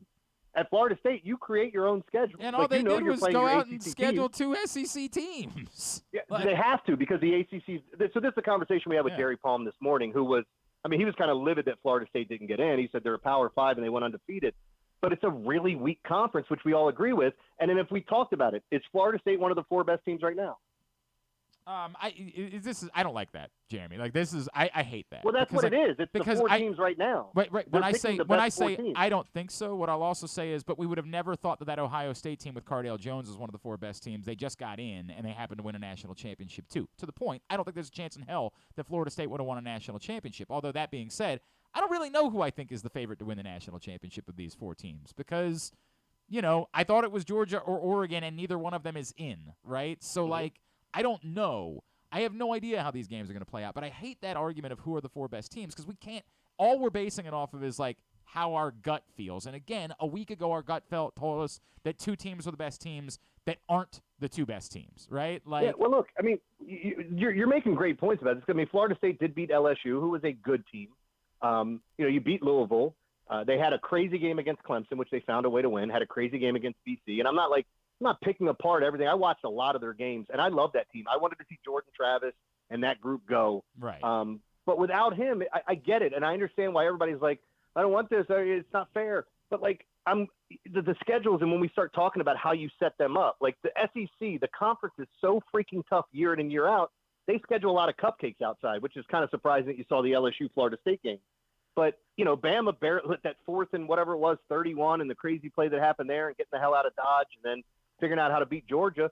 If I'm Georgia, I'm going, I was number 1 all year. Well, if you're putting in a 1-loss team, how do you not put us in when we lost to an SEC team? And it's a fair argument. I'd say back is that the SEC didn't hold up their end of the bargain this year. And that's why this year, again, I come back to, the system being rigged. The SEC went 7-9 against other power conference teams this year. The SEC was great because we said they were great, not because they actually did anything that proved that they were great, right? All we're doing is saying we think the best players are there, so no matter what, we're just anointing that Ole Miss is definitively one of the best teams in the country. Is there anything at all that proves that? Not remotely. Just the fact that they're in the SEC, and we say that if you win the games in the SEC, we've decided that makes you the best teams. So that's a valid argument. I don't. It's a tricky thing again because I'm in agreement that I think Alabama is better than Florida State. I think that, to your point, Georgia is better than Florida State. I think that Georgia might be better than Texas. They might be better than, we can do this all eternally. We could almost do this all day. But I come back to the way that we go about crowning champions, or the way we're supposed to crown champions, is that the actual results are supposed to matter, and what you did is actually supposed to matter, and that's why it bothers me. In my core, it bothers me that there's a system where a team can do everything that they can control, everything they possibly can control, and we can still turn around and say, yeah, sorry, too bad. We'd rather have this team in. We think it'd be better for ratings. We think it'd be better for, are the people that have the most power in the sport. Inherently, it bothers me. But sure, when I sit down and watch, I'd rather watch Alabama than Florida State. I'm happy they did it. And I do feel bad for Florida State again. I said I felt bad for Georgia. The one problem I have, with the comparison to the NFL is, again, 7 teams are getting in, and it's all, they have all the tiebreakers. Everything's that, there's no selection. Nobody's selecting a team to go in. You have a committee that picks. You have judges. This is ice skating. We have the Russian judge that's going to pick it. Dude, you know what? That to me is probably the inherent issue that I have with this. I tell people this all the time. I don't watch judging sports. I hate judging sports, right? It's part of the issue that I have why I don't have – you love tennis. There's a line judge. There is a line judge. Thank you. That's a great point. That's a great point. Go ahead. But, it's part of the issue that I've had why I don't have the same fervor as I did as a kid – for boxing, right, is because of how many times I would be invested in something and then go back and have it determined by a judge, and it seemed insane. I was like, what the hell were you watching? So I don't have the same. I still remember the line from my guy Bert Sugar. Or the judge, it does become crappy then when these guys get to decide things, and the French judges are always wrong. Yeah, that's correct. They're terrible. I never am down with judging. I don't like gymnastics. I don't like figure skating because you're telling me that these people were the best, but I have no idea how that's provable. You know the hardest thing about figure skating? What's that? Telling your parents you're gay. Look, man, it's okay though. There's nothing wrong with that. I'm kidding. Sorry. I used to use that for soccer all the time. Yeah. And then my soccer buddies would get so mad. Yeah, and So. then kick your ass. And then legitimately, you'd say, and then they'd stuff you in a locker, and you're like, "Hi, I think I'm going to misjudge this." Hey, look, the soccer players weren't stuffing me in a locker. That wasn't happening. I'm too big a boy for that. I'm a big boy. You're a big boy. You're a big boy. No, but I do feel for him, and it sucks. And because the one thing that was stated that's so obvious, but it's true, and we know it, that the quarterback is the most important position. And the one thing that I do agree with, what are you telling everyone else in that locker room that worked their ass off all year long? Right. Too bad your quarterback got hurt. You guys aren't good enough. That's messed up. But from a viewing standpoint, I'm happy with what we got. I'll be pulling for Texas. By the way, it's a 1.5-point favorite for Michigan over Bama. Texas is a 4-point favorite over Washington. It just kind of tells you everything you need to know on a neutral field. Looking at Washington and Texas, Washington went undefeated. Texas is favored over them. Right. No, I get it. So, I mean, I do. I don't know. Although, in fairness, they were also 9-point dogs to Oregon on Friday night and beat them, right? Like, I feel like there's been a bizarre reluctance to accept what Washington is doing, and I get it. I watched some of those games. I've understood some of the reluctance, but, man, if there's a team that has figured out ways to win football games, like Washington is very high on that list, and I am not going to be dismissive of them, even though I probably agree that I think that I like Texas a little bit more. It's just a weird spot that I'm in. The other part of that, too, is like Florida State and Georgia playing each other. Like, I would say this to people, you can't – I can't judge what happens in that game to go. Like, if Florida State beats Georgia, I can't in my mind oh, my God, they should have definitely been in, which a lot of people will do. Yeah, but who because knows who's Georgia doesn't want to play in this bowl game. Yeah, right. Yeah. I don't even know which I players mean, you are gonna get it, but I choose. think a lot of people don't. It's what it is. I'm not, again, none of these things actually – like, I grew up rooting for Maryland football. I hate Florida State, right? Like, they pounded Maryland time and time again. But I don't like the system. I don't think it's fair, and I think that it's a reminder that even when they expand it to 12 teams, they're going to figure out a way to make sure it's not fair. But that's their problem, and sure as hell not really mine. If the Orioles do one thing at the winter meetings this week, what would you want it to be? Oh, I mean, I'd like to. Well, first off, I'd like to know what they're coveting here. I've seen them linked to Dylan Cease. Dylan Cease is from Atlanta, and I think Atlanta's making a heavy push for him. I like Dylan Cease more than most.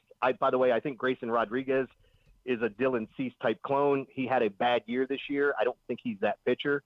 I think he will be better. So, like, I'm interested in getting a front line starter depending on what the asking price is. But, in all honesty, I hope they bolster that bullpen. Just put some money in the damn bullpen and shore it up on the back end and feel comfortable with it. Because, like, you are still looking for a closer, which is a hard thing to look for in the offseason and what you have to pay for, because I think a lot of teams are looking for it. I saw Robert Stevenson's name floating around as being something. The problem is, again, you see the Orioles are interested, but then you see who the other teams are that are interested. It's like the Orioles and the Dodgers and the Cubs and the Angels are like, well, they're not winning that bidding war. That's not happening. You're like, you go ahead and cross that's his why name free agency becomes unbelievably difficult until we know what they're going to spend. Correct. And, like, I was getting an argument about this the other day. Like, they need to spend money. Like, I understand what we're doing here. I don't need another Kyle Gibson. I don't need you to tell me Jordan Lyles. And even if they're fine in this, but, like, you can bring in better players. You can spend more money than you have. You were the second lowest payroll in the league and had the best record. At least take some of that money that you had and work it back in, because we know they've been cutting costs over the past couple of years. Yep. Facts all around. All right, I need you to help me plug. We're doing one last charity thing for Helping Up Mission. We're doing a bull pick'em contest. So I'm gonna tag you in a tweet later. I need you to help me try to get people into that thing, because then we'll have raised $3,000 for Helping Up Mission, and that'll make me very happy. So we'll work on that. What's coming up on the Big Bad Morning Show this week? So it's Rob and I till I think Ed's back Wednesday. He's on vacation, and then leading into this Rams game, there'll be a lot of Ravens talk, and of course all the bowl games. Got the NBA in-season tournament tonight. We'll probably touch on that a little bit. But usually the shenanigans and all the other stuff that comes along with the Big Bad Morning Show. They're doing that thing on the same night where a football game is being like. There's nothing that befuddles me more when these other sporting entities want something to matter and they schedule it up against football games. Like, what are you doing? Why? I mean, why? Well, I mean, is it a great game? They didn't know that ahead of time. It should have been a really good game, right? In Bengals Jaguars, and still, like, the Jaguars are a legitimate Super Bowl threat. Like, I still think that there's going to be quite a big audience for this football game. I just don't get the bit at all. Is there any chance that you happen to know what the whitest sentence is that you've ever said in your life? The whitest sentence? Yeah. Oh, man. Because I said one yesterday that is immediately when it came out of my mouth, I said, well, that's in contention. Like, that's definite. Yesterday morning was my morning to serve breakfast at Helping Up Mission. And so I'm there, and one of the guys there said, what are you doing today? And I said, I'm taking my dog to meet Santa Claus. And as soon as I got through, and look, it was for our friends at Show Your Soft Side, and I've been very involved with them, and I love them, and so I'll do anything for them. But the moment that it came out of my mouth, I looked at the people that were in this room, and I'm like, oh my God. Yeah. But it's funny because I started to think back. One of my buddies sent me all these old pictures of me at Hoop It Up, and it got me thinking about those days back then and some of the phrases you'd have. I talk to my son now, and my son has these this and that he says all the time, ba ba ba ba ba, and he does these little phrases. But everybody kind of has their catchphrases. But I grew up with a ton of hillbillies, in my family. So it's how do you disseminate what's too white? Because there's a lot of white things that they do. It's just incredibly off the charts. Yep. Well, this one was high on my list. This one was very much all right, I got to write that down somewhere. Hey, buddy. Hey, pal. Yeah. That's very white. That is extraordinarily white. All right, at JCon Sports, ConcreteLocks.com. That's where you find him. Love you, pal. We'll talk to you again next Monday, all right? All right, guys. I'll see you. It's Jeremy Conn with us, as he is every Monday here on GCR. As I mentioned, this print issue of Press Box, just whatever you do, don't read the column at the end. Just here's what you do. When you pick it up today for free at your neighborhood Royal Farms, just take these pages, the last, and just rip them right out. Don't read that column. But other than that, it's a great issue with a great cover story from Todd Karpovich, lots of Brooks Robinson memories. All of that stuff is great. But that column about Maryland basketball, just be done with that. Still a long season, Yeah, that's the problem. Is it's still a long, if we've ever needed a year in which we desperately need the Ravens to make the Super Bowl in order to try to bridge the gap between that and the start of spring training as much as humanly possible, please, I'm begging. Well, Indiana's a good team. We know Villanova's kinda. They lost to Drexel. They lost to Penn. They lost to Drexel.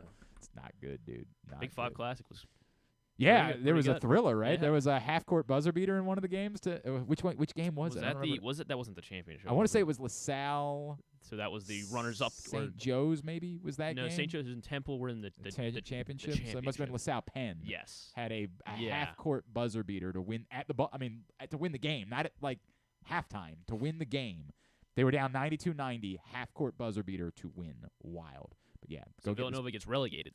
I think that's the way it works. Out of the Big Five. They got to go compete in Baltimore's Big Five next year. Charm City Classic. Yeah, right. It was called the Battle of Baltimore for years. Go get this print issue. And then coming up in less than 2 weeks, a little bit more than 1 week, in fact, the best of issue will be hitting newsstands. I wonder if Stan and I, when we're going to, maybe this Friday we'll announce No, we normally try to wait until it's about available on stands to make that announcement. But yeah, go get it today. When we come back in, Adam Frazier, this time, will join us. It's Glenn Clark Radio. Hey Ravens fans, looking for the perfect new game day brew? Get a Guilford, Baltimore's finest craft beer during the next home game at the bank. That's not all. Gather your flock next home game and check out Guilford Hall Brewery's brand new bar, the Gilly Nest, located near Section 505. No tickets? No problem. Enjoy all Ravens games all season long at our restaurant and brewery in Station North. Guilford Hall Brewery, European tradition, Baltimore charm. Come for a game, stay for everything else. Book an unforgettable fall getaway in Charm City. Enjoy only in Baltimore festivals, mouthwatering eats, and endless entertainment. Treat yourself to a staycation in the heart of downtown, or try one of the city's many charming neighborhood hotels. And don't miss out on packages for free parking, breakfast, and more. Plan your stay at baltimore.org/hotels. Why bet with the big boys this football season? Instead, try your hand with the local book, Superbook Sports, this fall. Superbook Sports is the book next door. Just a dedicated team of the best odds makers in Las Vegas, making sure you get the best prices and parlays anywhere. And now, Superbook will give you a bonus of up to $250 when you sign up and wager on the same day and use the promo code GlennClark23, GLENNCLARK23. So bet with the best fast and use the promo code GlennClark23 this football season with Superbook Sports. Visit superbook.com for terms and conditions. Gambling problem? Call 1-800-GAMBLER. 6 chicken tenders made from fresh, never frozen Royal Farms world-famous chicken, a family-sized order of Western fries, honey mustard dipping sauce, and a 2-liter bottle of Dr. Pepper. It's Royal Farms' new Tucker's Tenders Meal. It's Justin Tucker's favorite, and at only $19.99, it'll be your favorite meal, too. The new Tucker's Tenders Meal, available only at Royal Farms. Now you can kick back, relax, and eat like a champion. Real fresh, real fast, Royal Farms. Gambling can be a fun and entertaining experience, but there are risks involved. If you're planning on betting on the game at the casino or on your phone or computer, know your limit, stay within it. Set a budget and a time to stop. Remember, gambling isn't a financial solution, and it doesn't mix well with alcohol or drugs. Know the risks and have a plan before you begin gambling. For free and confidential services, call 1-800-GAMBLER 24/7 or go to helpmygamblingproblem.org. What's up, everyone? It's Tyus Bowser, and I've had so much fun hanging out with Rita and putting up with Glenn the last couple years that I've decided to do it again. Season 3 of the Tyus Bowser Show is happening this year, as we'll be all over town, giving you the chance to get to know me and some of my teammates. As we talk football, life in general, and just say what needs to be said. You can find out more about the show by going to pressboxonline.com/Bowser. If you don't live in the area, you can watch the shows live on Facebook and YouTube. And if you miss one, you can listen Friday nights at 105.7 The Fan. So we'll see you all season long for the Tyus Bowser Show, a partnership of Pressbox and Great Ace Memorabilia. What company has the expertise to make your home healthier by purifying your air and killing all viruses, allergens, and bacteria? A.J. Michaels, Heating and Air Conditioning in Baltimore and Annapolis, ajmichaels.com. Make sure you're tuned in every Tuesday for PressBox fantasy football analyst Joe Serpico to get you ready for your Waiver Wire Wednesday, brought to you by Live Casino and Hotel. And if you have other fantasies you want fulfilled, subscribe to Glenn and Jeremy Conn's OnlyFans page at... Wait, are people supposed to know about that? The Toyota Tacoma comes in a range of models and trim lines, so you can choose the perfect Tacoma to reflect your unique personality and driving habits. Check out buyatoyota.com for deals on new Tacomas from your local Toyota dealer today. It is a Monday edition of GCR. Coming up a little bit later, we're going to get into season-long pats on the ass and slaps to the helmet. But we've been talking a lot of baseball this morning, and it's really cool to have the opportunity to catch up with someone who had a serious role in the special season that the Baltimore Orioles put together this year in winning the AL East. He is currently a free agent, and as the winter meetings go on this week, perhaps he's going to find out where his next destination is. We welcome back into the program Adam Frazier, who's with us now here on GCR. Adam, it's Glenn in Baltimore. It's great to catch up, man. Thank you so much for taking the time for us. Yeah, no problem, Glenn. How you doing? Everything is good, man. Can I ask, like, how your life has changed and how you handle, like, free agency now in your 30s? Versus maybe like the first time that you went through something like this? Are you like totally cool, relaxed, like, whatever, I don't have to think about it? Or are you still like, dude, would you please just tell me where it is I'm going to be playing baseball this year?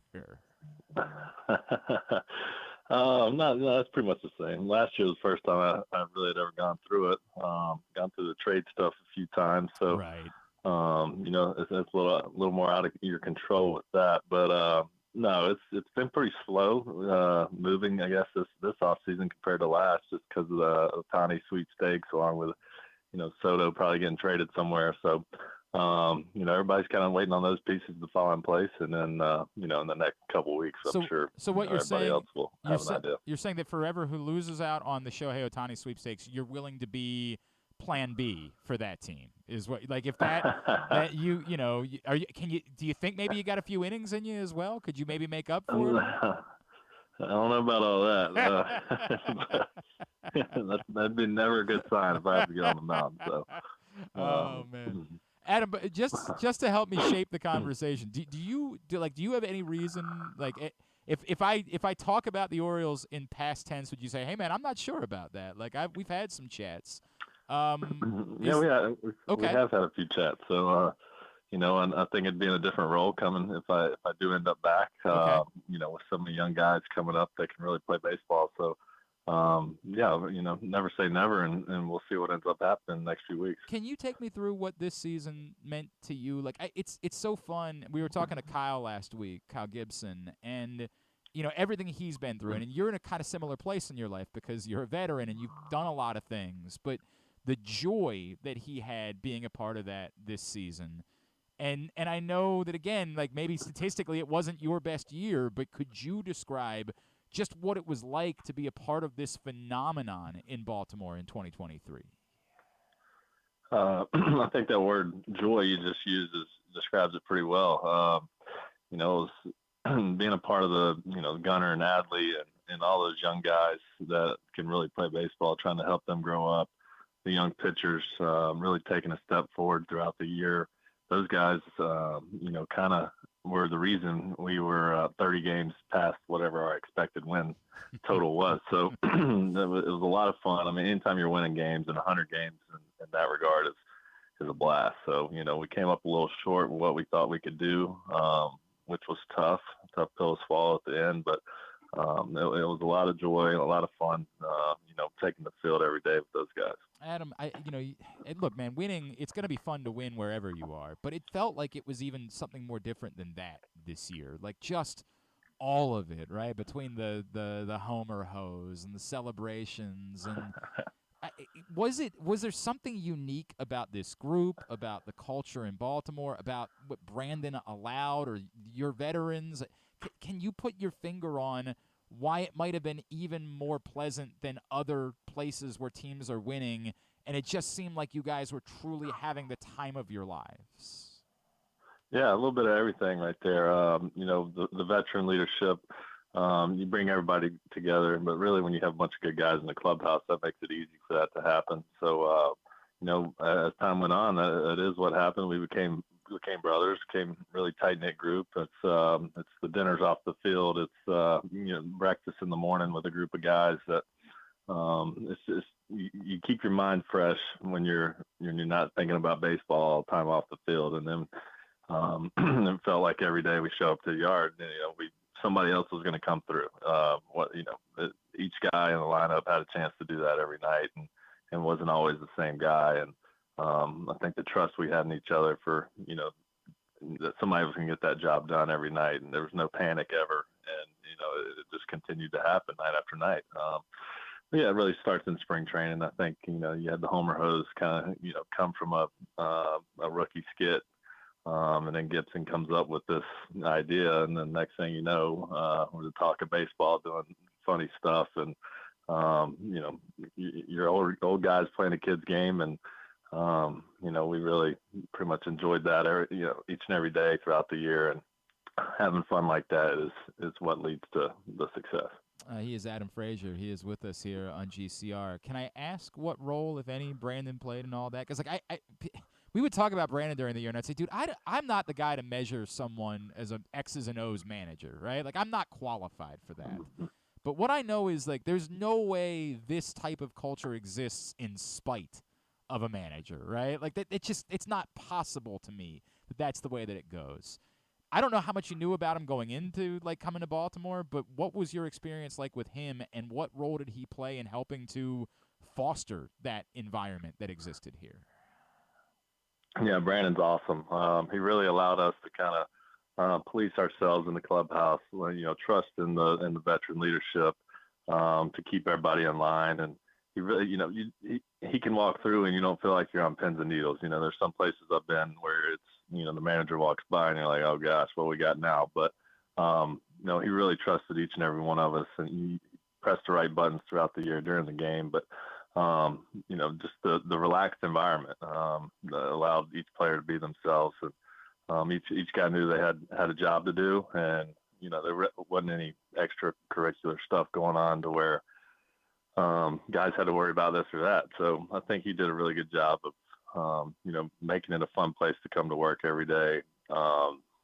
Just like I mentioned, allowing us guys to lead ourselves, to police ourselves. And, the best teams I've ever been on, that's kind of how it has gone, where the players take care of what they need to take care of, and the manager doesn't really have to step in. But at the same time, there's, a couple times throughout the year where you hit a lull, and he comes in, he gets on us a little bit, And I think he did that at the right time each time he did it. And, it usually led to a winning streak afterwards. So I can't say enough good things about Brandon Hyde, and, really enjoyed our time together. That's really cool, man. Adam, there's two things that I wanted to talk to you about. The first one, of course, like the moment of the year, the Tampa thing.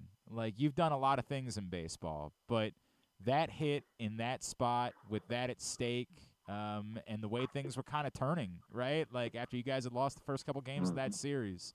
I don't know that you have, like, a Rolodex of your favorite hits that you've had in your career, but if you do, where would that be on the list?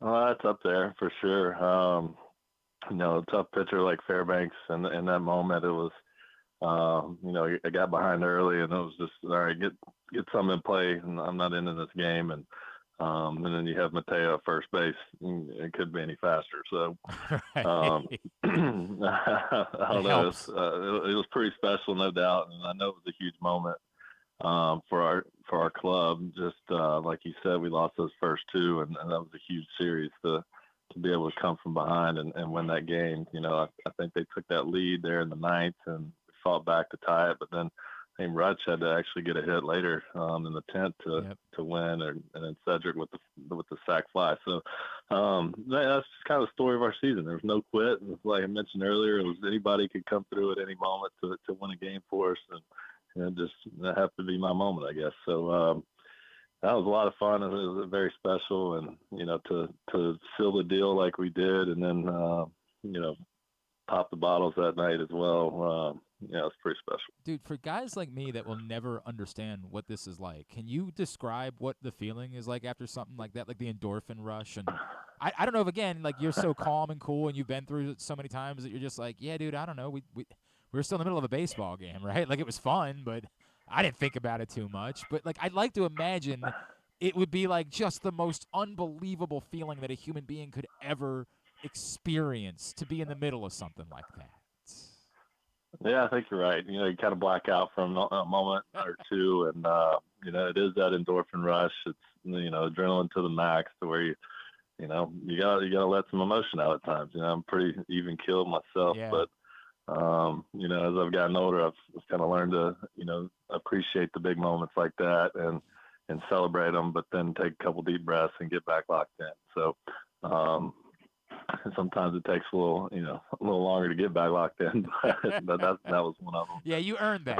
it is what you're saying. Yeah, it is what you're saying. Whereas it's a huge high, and that's why you play the game.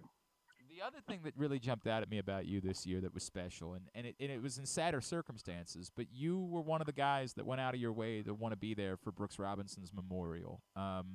You were in Baltimore for like a cup of coffee at that point, right? Like, you're not entrenched in this community. Why was it that was something that was so important for you to go be there for that day? Honestly, I didn't know a whole lot about Brooks Robinson before I came to Baltimore. I know he was a Hall of Famer and a legend, and all the Gold Gloves and everything else. And then as time went on, it kind of stood out to me how special he was to everyone around him, the community of Baltimore, the team, and everything. So just to be there to support his family. I know they were going through a tough time. I know the players' presence probably helped cope with a few things, but to show respect for Brooks and what he did for the Baltimore organization, but the community as well. So just to show respect is how I felt, and I felt like that was what needed to be done in that moment. So myself and a few of the other guys, we showed up for Brooks and his family. I hope you know how much that meant to not just them, but the entire city. Like, I hope you know that was it was not missed by anyone, like how important it was to this city that you guys took the time at a time where, you needed the rest, right? Like, you needed that, and to say, hey, I want to be here, it's a big deal. With that in mind, now that you're a little removed from it, where do you fall on the debate about whether or not it's a good thing for a team to have a week's worth of rest at the end of the season? Like, now that it's not an excuse anymore, now that we're past it and, like, the whole thing, and we can just have an open conversation about it, where do you fall on this debate about how we handle this moving forward and whether we should stop having teams like shut down for a week at the end of the season? Yeah, it's definitely tough. To be honest, going through that stretch run in September, we had 17 games in a row fighting for the AL East and all that. We were definitely gassed at the end of the year, so we needed a couple days.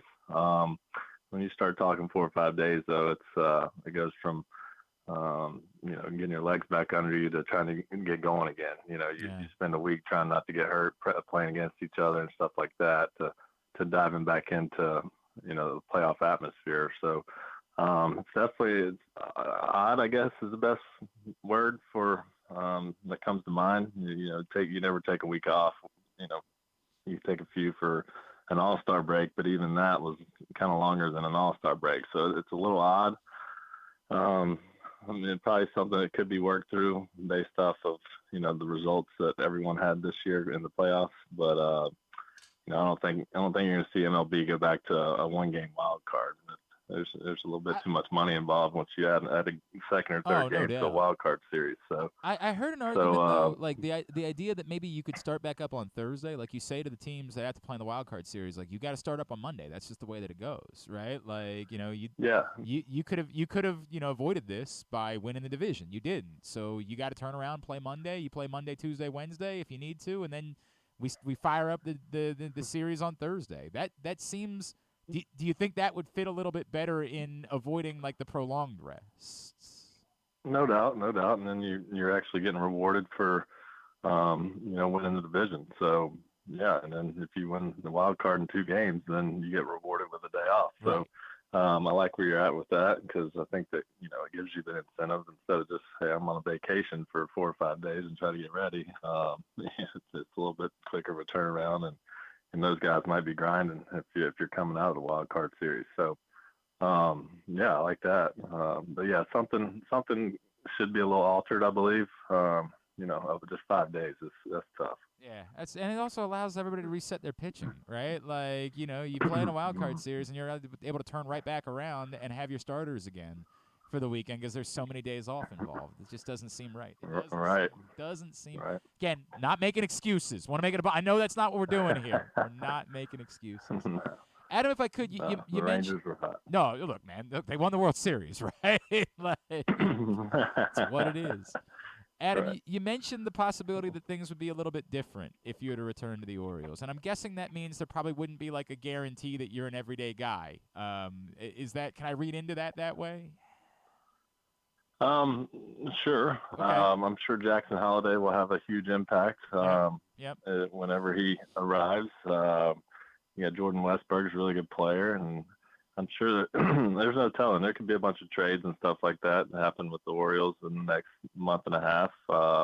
Never know. And I think, if I were to come back and depending on stuff like that, then it could change the role a bit. Maybe it's more outfield. Maybe it's less infield, but who knows? It's all speculation, and that's about all it is. I set that up only to ask: is it a tough spot for you, like knowing that this place in your career, you want to continue, obviously, to be an everyday player and do all those things, but there is something special happening here, right? Like it does feel like there's a core and a nucleus that's capable of winning a World Series. Is it difficult for you to kind of measure those two things against each other as far as what you want to do moving forward?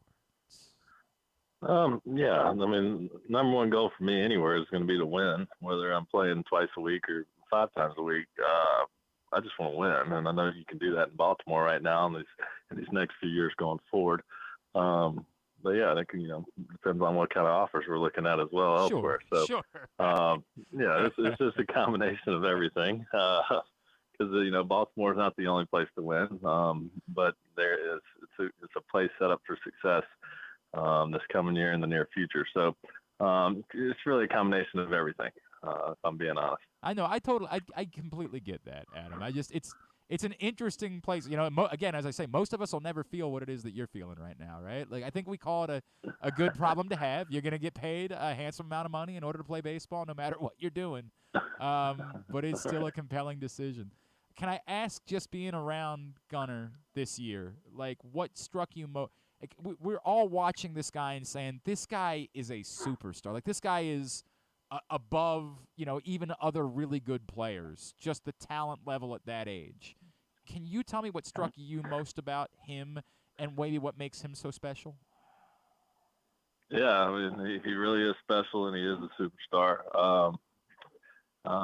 His calm demeanor is pretty good. He gets on himself. He's very hard on himself. He kind of expects perfection in every aspect of the game. So that's why he's good. Once he came out of his little slump there to start the year, you could feel the guy take a deep breath, and then he just took off and hit the ground running from there. So I think it's just his will to be great is what makes him really good. And then his work ethic's there. Everything's there. He's confident in himself, and there's no moment too big. So I don't know if I have a one-word answer for that, but it's really everything the guy does, and he expects perfection, and he's got a little bit of the it factor to. He wants to be in those big moments, and he wants to make great things happen for the team and win baseball games. Adam Frazier, I guess let me ask first, is there anything, I know you're on Instagram at @A_Fraze12. Is there anything else that you have going on that you're involved with business-wise, something we could plug for you? Oh, I appreciate that. Not really. I try to lay low key, and I thinking myself a little more old school than getting the camera and all the social media stuff going. But I appreciate that. Hey man, I just want to we really do appreciate you taking the time. So I want to make sure we pay it off if there is something that we can do for you. I know you're a golf guy, right? Like is that how you spend your off season? Oh yeah, big golf hunt and fish and anything outdoors. That's what I try to go do. It's a good getaway, and it's peaceful. So that's cool, man. Those are kind of my things. That's cool. Adam, appreciate truthfully the leadership that you brought to this team this season. As we said, the Tampa thing we will never forget for sure, and we'll leave it with whatever ends up happening. We'll be happy for you if it works out that you're back in Baltimore. That would be awesome. If not, we truly wish you well, everything that you do moving forward, and thankful for the role that you played in what was a season that gave us a lot of special memories in this town, man. I appreciate that. I really appreciate that. Thank you, guys.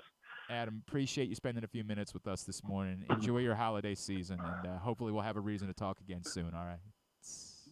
All right. Thanks, guys. Thanks for having me. Happy holidays. Adam Frazier with us here on GCR, free agent. The way that he talked about it, you certainly understand, right? And he knows. I think most of us sort of said, okay, you're moving on from Adam Frazier at the end of the year. That's the way that it's going to go. If he looks around and the opportunities after two kind of back-to-back disappointing offensive seasons aren't really there for him, and the Orioles said, look, man, couldn't hurt. It just doesn't feel like there's room. I guess I'll say that. It depends on what you're doing with everything else. If you are not lessening the glut that you have in certain positions in order to try to stack the pitching, then I don't think there's any chance that you have any room. You say, hey, it might have to be involving a little more outfield. Right now you got to find enough outfield. You have to find enough outfield at the moment for all of Austin Hayes, Cedric Mullins, Anthony Santander, Colton Cowser, and Heston Kjerstad. That's a lot. Now, again, some of that could be lessened. They could move on from somebody, if not multiple guys. I'd be stunned, I guess, if it was multiple guys. But they could move on from Santander. They could say, Santander is just not going to be an outfielder moving forward. You're neutralizing a big arm, but they could do that. That would be an option. You still have a lot that all of those guys, if they're here, feel like they should be everyday players. Of those 5 guys, all feel like they, if they're Orioles next season, should be everyday players. So how are you coming up with all of those at bats? So it just doesn't feel, as the roster is constructed, like there's necessarily room. If you're committed to Jorge Mateo as being your utility infielder, and based on the fact that you gave him a contract, it feels like you are, I just don't know where it's coming from. But again, that can change. They could move on from certain guys. They could clear that glut a little bit in order to acquire pitching. And if that's the case, then maybe there could be a role. Appreciate Adam Frazier taking the time. We're working on our best of issue right now, and I was reliving the Tampa thing, and I was just like, Jesus, man, what a moment. And of course, it was like, Adam Frazier was maligned all season long, and then of course, like, it would be Adam Frazier that comes up with this massive, I don't want to say season-defining hit, because I don't know that any particular hit on the season was defining, but it was a damn big one in a big spot, and we always go. It's easy to forget that in that moment, the division was slipping away. We think about how the Orioles had seized control of the division in the second half of the season. We almost forget that they then blew a sizable lead and were tied. And if they lose that day, they're tied again coming out of that. Instead, they win that game, they go up by 2 games, and they hold on to win the division. You could argue, biggest hit of the year.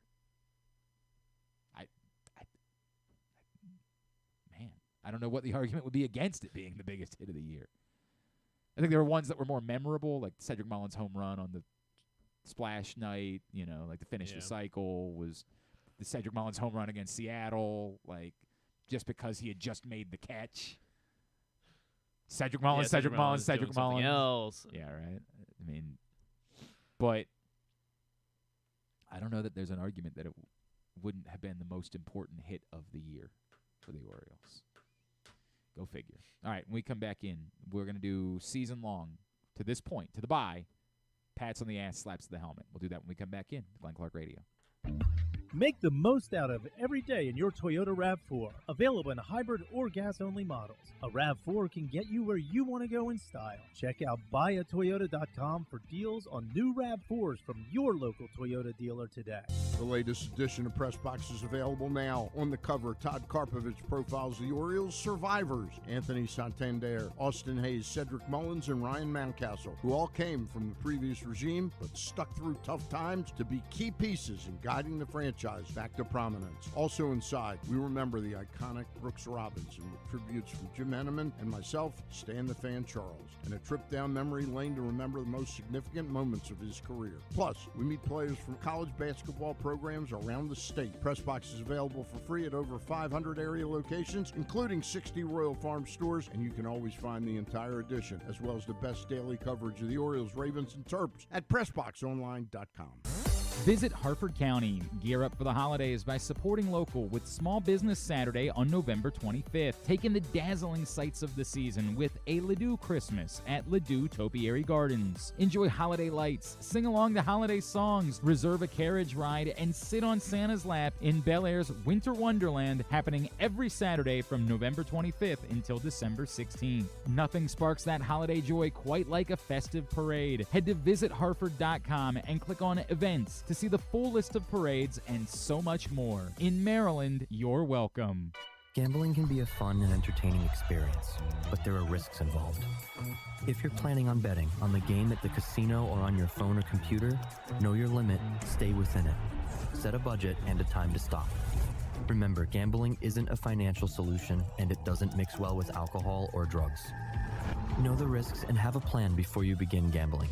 For free and confidential services, call 1-800-GAMBLER 24/7 or go to helpmygamblingproblem.org. There's so much focus on sports betting these days, but I want to talk about an area that nobody wants to gamble on, where you choose to go out and spend your hard-earned dollars to eat. The Costas Inn is no gamble at all. The quality on their menu is outstanding, and the value is off the charts with a great and varied list of specials Monday through Friday. And the staples of the menu, whether it's salads, burgers, fish, they're all fantastic. And I haven't even mentioned the crabs or crab cakes yet. So check out the menu for yourself at CostasInn.com. When choosing a place to dine, never gamble on the food you put in your belly. The Costas Inn at 4100 North Point Boulevard, or call 410-477-1975 for reservations and your steamed crab orders. 6 chicken tenders made from fresh, never frozen Royal Farms world-famous chicken, a family-sized order of Western fries, honey mustard dipping sauce, and a 2-liter bottle of Dr. Pepper. It's Royal Farms' new Tucker's Tenders Meal. It's Justin Tucker's favorite, and at only $19.99, it'll be your favorite meal, too. The new Tucker's Tenders Meal, available only at Royal Farms. Now you can kick back, relax, and eat like a champion. Real fresh, real fast, Royal Farms. Come for a game, stay for everything else. Book an unforgettable fall getaway in Charm City. Enjoy only in Baltimore festivals, mouthwatering eats, and endless entertainment. Treat yourself to a staycation in the heart of downtown, or try one of the city's many charming neighborhood hotels. And don't miss out on packages for free parking, breakfast, and more. Plan your stay at baltimore.org/hotels. Don't forget about Project Game Day after every Ravens game this season. It's kind of like this show, except Rita's also there, so I actually think it's pretty good. But hey, you're already here now, so why don't you go ahead and keep listening to GCR. All right, back in here as we finish up on a Monday edition of the program. I mentioned earlier that Stan, Ross, and Luke are getting together. It's going to be at 4:45. Looks like 4:45 today is when you can find that show, facebook.com/PressBoxSports. So normally on Mondays we do pats on the ass and slaps to the helmet. And this started to be a tradition at the bye that we would do them for the entirety of the season. It's just that we've never had a bye this late in the year. So it's a weird place. It's not very much not the midway point of the season that we're doing this, but we are going to do season-long pats on the ass and slaps in the helmet. And you guys are struggling similar to how we struggled. Like some of you just said, I can't come up with 5 people that I want to slap. Some of you guys are cheating.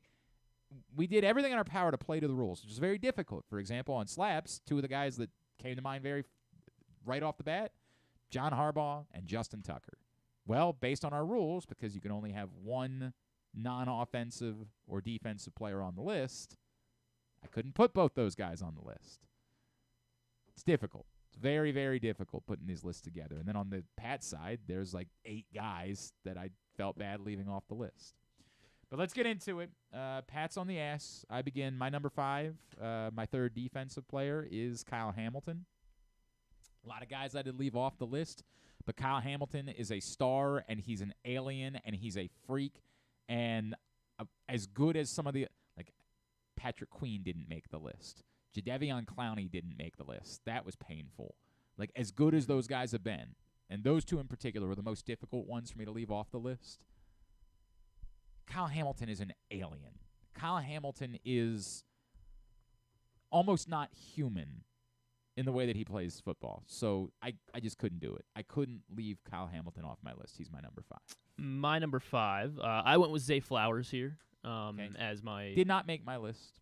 It's my 2nd offensive player because, I mean, this is a position that the Ravens have, really been cursed at historically, and he seems like the real deal. He's not having like a, we look around like Puka Nacua or something. I think but that's the issue, right? Like, I think he's having a good season, and I'm very encouraged by Zay Flowers, but I couldn't tell you that I think he's making an impact at this position that the Ravens struggle with. I get it. It's not nothing, right? Mm-hmm. Like, I just couldn't elevate him over other guys. But he was, look, in my write-up, you'll see that he was one. There were 4 other players besides the 2 that I picked that I felt bad about not being able to consider, and he was the 4th or the 3rd, whatever it was. Yeah, I mean, I considered Mark Andrews here as well. Mark Andrews did not make my list either, and certainly somebody I considered that didn't make the list, and I guess that's just because he got hurt, and so we're kind of like, well, he's not here anymore. But like, maybe it's shameful of us both to have left Mark Andrews off. Also, frankly, I think there are a lot of really good candidates. Mm-hmm. Like, the defense felt like it was worthy of getting 3 players because, they've been absurd. And so when you're left with only being able to pick 2 offensively, for example, my number 4 is Kevin Zeitler. And I was stuck between Kevin Zeitler and Tyler Linderbaum because, like, they've both been awesome. They've both been – we'll get to – I thought about McCary for a minute, Yeah, McCary. Not, quite not to the degree that those 2. Those 2 dudes. Their consistency, yeah. Zeitler and Linderbaum have just been bonkers this season. What won out is I saw the stat when I was preparing to talk to him last week. I saw the stat that there have been, I think, 3 games this season where he's allowed 0 pressures. His last 5 games, he's allowed 2 total pressures. Jeez. Kevin Zeitler's on another planet right now. Like, he's just playing at such an absurdly high level. And so is Linderbaum, and that's why it was, again, like, it was tough between those 2 guys, but I ultimately went with Zeitler over Linderbaum. Because he's going on the show, yeah. No, just because of those numbers. Like, those numbers, I don't think there's anybody else that – like, Michael Pierce was having a great year, didn't make my list. You know, like, this isn't just guys we like. I just think Zeitler has been nuts. He's been insane this season. And, again, it was tough to leave off the offensive players I left off that I felt bad about were Linderbaum, Andrews, Gus Edwards I definitely felt bad about leaving off. And then, to a lesser extent, Flowers. Like, he would have been the last of that group. But, yes, you know, somebody that I consider. This is where I put Lamar right here at number 4 for me. I mean, it's got to be higher than that, but the defense this all season, I feel like in the NFL, defense has really been the story, and I feel like that's why it's not a no-brainer for Lamar to be higher up because he's not putting up those video game numbers that we're used to. I don't think he needs to be number 1, but I think he's got to be higher than like I get it. The defense has been. I feel like the 2 guys I'm putting ahead are having better years. It had to be 3 guys that you're putting ahead. I have a wild card in there. Yeah. I don't know where. Oh, is it McDonald? Okay, all right. I'll give you a pass on McDonald. But yeah, Lamar. I mean, they would not be here without him. So yes, he is my top offensive player. My number 3 is where I put Roquan, and this was tough for me because, like, in a way, and we've talked about this season, we've almost just kind of gotten used to. This is the level that Roquan Smith plays at, and it doesn't even impact us anymore. I think that there would still be an argument for Roquan Smith as team MVP. I still think you could make that argument. He won't win it. Lamar is going to be the team MVP, barring something insane, and he should be. Although, at the moment, he would not get my vote. My vote would go to someone else, and we'll get there because it's going to be my number 1. It's just he's just so good. Like, it's just insane how good he is and how much this I don't know. We've said it a million times. There's no more ways to say it. Roquan Smith's my number 3. Yeah, it was so hard for me to leave Roquan off of the list. I put my number 3 here. I put Justin Madubuike because, I mean, it was that was until that last break. I was between him or Roquan or Madubuike. And Madubuike's having a career year. I mean, no one really could have expected this from Madubuike. So he has had such a big role, such a big impact on the way that this defense has gone. So yeah, I'm very interested in. So you've got, I'm guessing then McDonald and Jadeveon as your top 2. No, not Jadeveon. Not sure. You want to give it or? Well, Lamar's my number 2. I mean, he's been great. Like, we can say he's not putting up video game numbers, but that's not what's been asked of Lamar Jackson is to put up video game numbers. He's been incredibly efficient. Yes, there have been a couple of bad decisions. The Pittsburgh thing was bad, but they've been very rare. Lamar's my number 2. Your number 2 is? Kyle Hamilton. Oh, okay. I think, I mean, everything that you said, I mean, he has been unbelievable. I think the reason he's flown a little bit more under the radar because his biggest games have actually been in the losses that they've had, that pick 6 and then the 3-sack game. But, yeah, I mean, like, what he does for this defense and the way he's able to literally play any position. I mean, if you put him at I guess you're not going to put him at nose tackle, but if you did, like, I feel like he'd find a way to make a play because that's just what he's been over there, especially the last month. He's been unbelievable. So, nobody's arguing that. He's been unbelievable. So Mike McDonald's your number 1. Mike McDonald is my number 1. I'm not even going to push back. It's just that there were too many players. This is a problem with there's too many players for me to give credit to the coach. Like, the players are all doing so well, but you're right. I get it. I'm not. Like, there are things that I will beat you up about. I will not beat you up about this. I understand what you're saying. Mike McDonald's has been nuts. It's been bonkers. I'm praying he goes to the NFC. Or the teams just want to hire offensive coaches. Yeah, maybe that's what I'm hoping for. They'd be idiots, but. My number 1 is Justin Madubuike, and Justin Madubuike right now is my Ravens MVP. This goes to the thing that I talk about with the MVP award. Like, what are you getting that's different than what anyone else is getting at that spot, right? Like that. The reason why I say I just don't like the idea that MVP is just all the quarterbacks, right? Like, I think that right now, Justin Madubuike is performing at a level that it's like there's Aaron Donald, and there's not a whole lot of other guys. Like, we know who the best defensive tackles are in football. Like, we know, Jeffrey Simmons and Ed Oliver. Like, we know There are other good Jonathan Allen, although he's more of a Jonathan Allen qualifies. But this is nuts. Like, this is bat-s insane that we're talking about a defensive tackle that has 10 sacks on the season. The difference between what you're getting production-wise in that area of the game and what other teams are getting is significant. And short of having an Aaron Donald on your team, I don't know how there can be a lot more valuable than what Justin Madubuike is doing. I'm overwhelmed by it the more that I think about it. Like, it's crazy to me. It's particularly crazy because I remember making fun of. Do you remember the year that Peter King had Justin Madubuike on his list of the 3 players that could be the defensive player of the year before? It was 2021. Was that his second year? Or he did a preseason. Was that year 2? I guess that must have been year 2. He was 2020, right? Well, if he's a free agent this year, and it wasn't a first-round pick, so it'd be 4 years. So 2021, in his preseason column, Peter King listed 3. I don't remember who the other 2 were, but it stuck out like a sore thumb. Like Justin Madubuike, who we were all encouraged by in his first season, but and I remember having a conversation about it on the show where I said something to Kyle, this is out of control. This is insane from Peter King. And Kyle was like, I don't think so. I'm like, what? It's like, I think it makes sense. I think it could be the. I'm like, what are we doing? Why are we being so hyperbolic about this? And I was like, this is just unreasonable. I remember Kyle saying, I think he could have 10 sacks this year. And I was like, what? I was so flabbergasted by it. Which is to say that, even though I liked Justin Madubuike, even though I thought highly of Justin Madubuike, I thought it would be insane to set the level. Now, again, Kyle was wrong. Let's not try to do revisionist history and pretend like Kyle got it right. He didn't. Or Peter King. Peter King also did not get it right. His other 3, or the round at the 3, it was T.J. Watt, Aaron Donald, and Justin T.J. Watt, Aaron Donald, and Justin Madubuike. Second year Justin Madubuike. It was bizarro, man. You're just, what is going on here? It was detached from reality. But to the point, what he's accomplishing is beyond playing at a high level. What he's accomplishing is patently absurd from his position. Justin Madubuike is my pick at the moment, and I reserve the right when we get there. I don't think I even bothered to file a vote last year, so I assume that I'm still voting. Maybe they kicked me out. I wouldn't blame them. Yeah. I don't even go over and cover Peter King was a spot. He had the Rams to win the Super Bowl as well.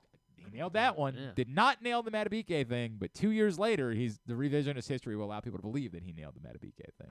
But Madubuike is number 1 on my list. All right, slabs. Admittedly, my 5 and 4 stink because as Griffin and I talked about, it was almost impossible to find defensive players to put on the list. So, truth be told, my 5 and 4 almost entirely about injuries. Now, my number 5 is David Ajabo. I get it. It's not fair to judge someone by injuries, but based on what we were hoping someone was going to be and what we wanted to see from a player to where we feel about them now, in order to pick defensive players for this list, I was either going to have to measure by an impossible standard, you've only been if I put Marlon, I could have put Marlon Humphrey on the list, right? Because he's only been good and not been otherworldly. Yeah. So that could have been enough. That's where we were at in choosing defensive players. David Ajabo was something. Remember, coming into the year, this is all going to come down to Odafe Owe and David Ajabo. The defense as a whole. Because nobody had any idea that Jadeveon Clowney and Kyle Van Noy were going to be combining for 13.5 sacks. Kyle Van Noy wasn't even on the team until week 4. Just Madubuike. Nobody knew. So the entire defense was going to rest on Odafe Owe and David Ajabo take a step forward. And for the record, Odafe Owe has. Odafe Owe is starting to look like the guy that we thought Odafe Owe was supposed to become. That box is starting to be checked. It's happening kind of quietly because it's being overshadowed by what other guys are doing. But Odafe Owe is starting to look like he might finally be panning out to be the guy that the Ravens wanted him to be. The Ajabo thing, unfortunately, because of injury, I get it. The small sample size that we saw, we didn't really see him do anything, and unfortunately then he got hurt and he's not on the field. And based on need, based on what you want, remember that was supposed to be a stolen first-round pick from the Ravens, and now we're going to be 2 years in having no idea if it's even a helpful piece, if it's even something that you can feel good about moving forward. So that's why David Ojabo is my number 5. Yeah, I mean, that was exactly where I went as well. It doesn't feel right. It doesn't feel fair. It's not fair. But this is Florida State being left out of the playoff. It ain't fair. But he has not done anything since being touted as a first-round pick, and that is not what he's been. My number 4 was just as difficult, and again, I don't even think he's playing poorly this year, but I do think that Marcus Williams has been impacted by playing with one arm, and so Marcus Williams is my number 4. Marcus Williams as well. Consider maybe Rocky Sin, like just because he's actually played, it's like when he's played kind of well. Like the numbers say he has played well. That's been the difficult part with Rocky Sin. The other guy that I thought about was Trenton Simpson, just because he was an early round pick that hasn't been a factor whatsoever. But that's in part because of what's in front of him. You know what I mean? Like it's hard to find snaps when the guys that are in front of you are playing all the snaps. But I would say it's a little disappointing that Trenton Simpson. Yeah. But I guess particularly because the Ravens didn't have a second-round pick last year, so you were kind of hoping that you were, again, stealing a second-round talent in Trenton Simpson. And so you would have liked to have seen a little bit, just a little more flashes of like, oh, that guy could be a something. And we haven't even seen him on the field. So the lowest graded player according to PFF for the Ravens. Would you want to get one defense? Defense? Yeah. To this point in the season? Yeah.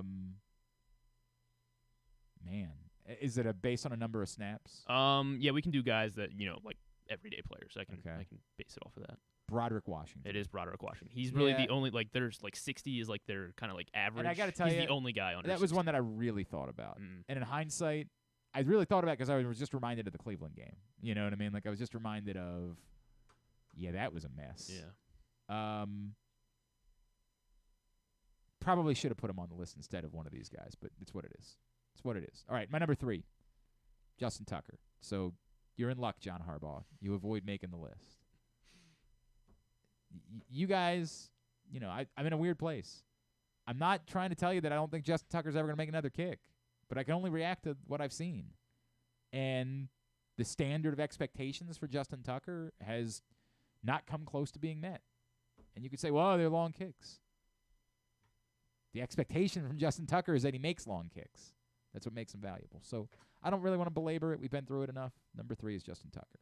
My number 3, I put Rashad Bateman here. That's weird. I mean, he had the drops early in the season. He's a first-round wide receiver. It is a crowded wide receiver room, but it's been a very Rashad Bateman has been wildly encouraging this year. Well, again, it was tough to it was tough for me to. I don't think it was as players. difficult.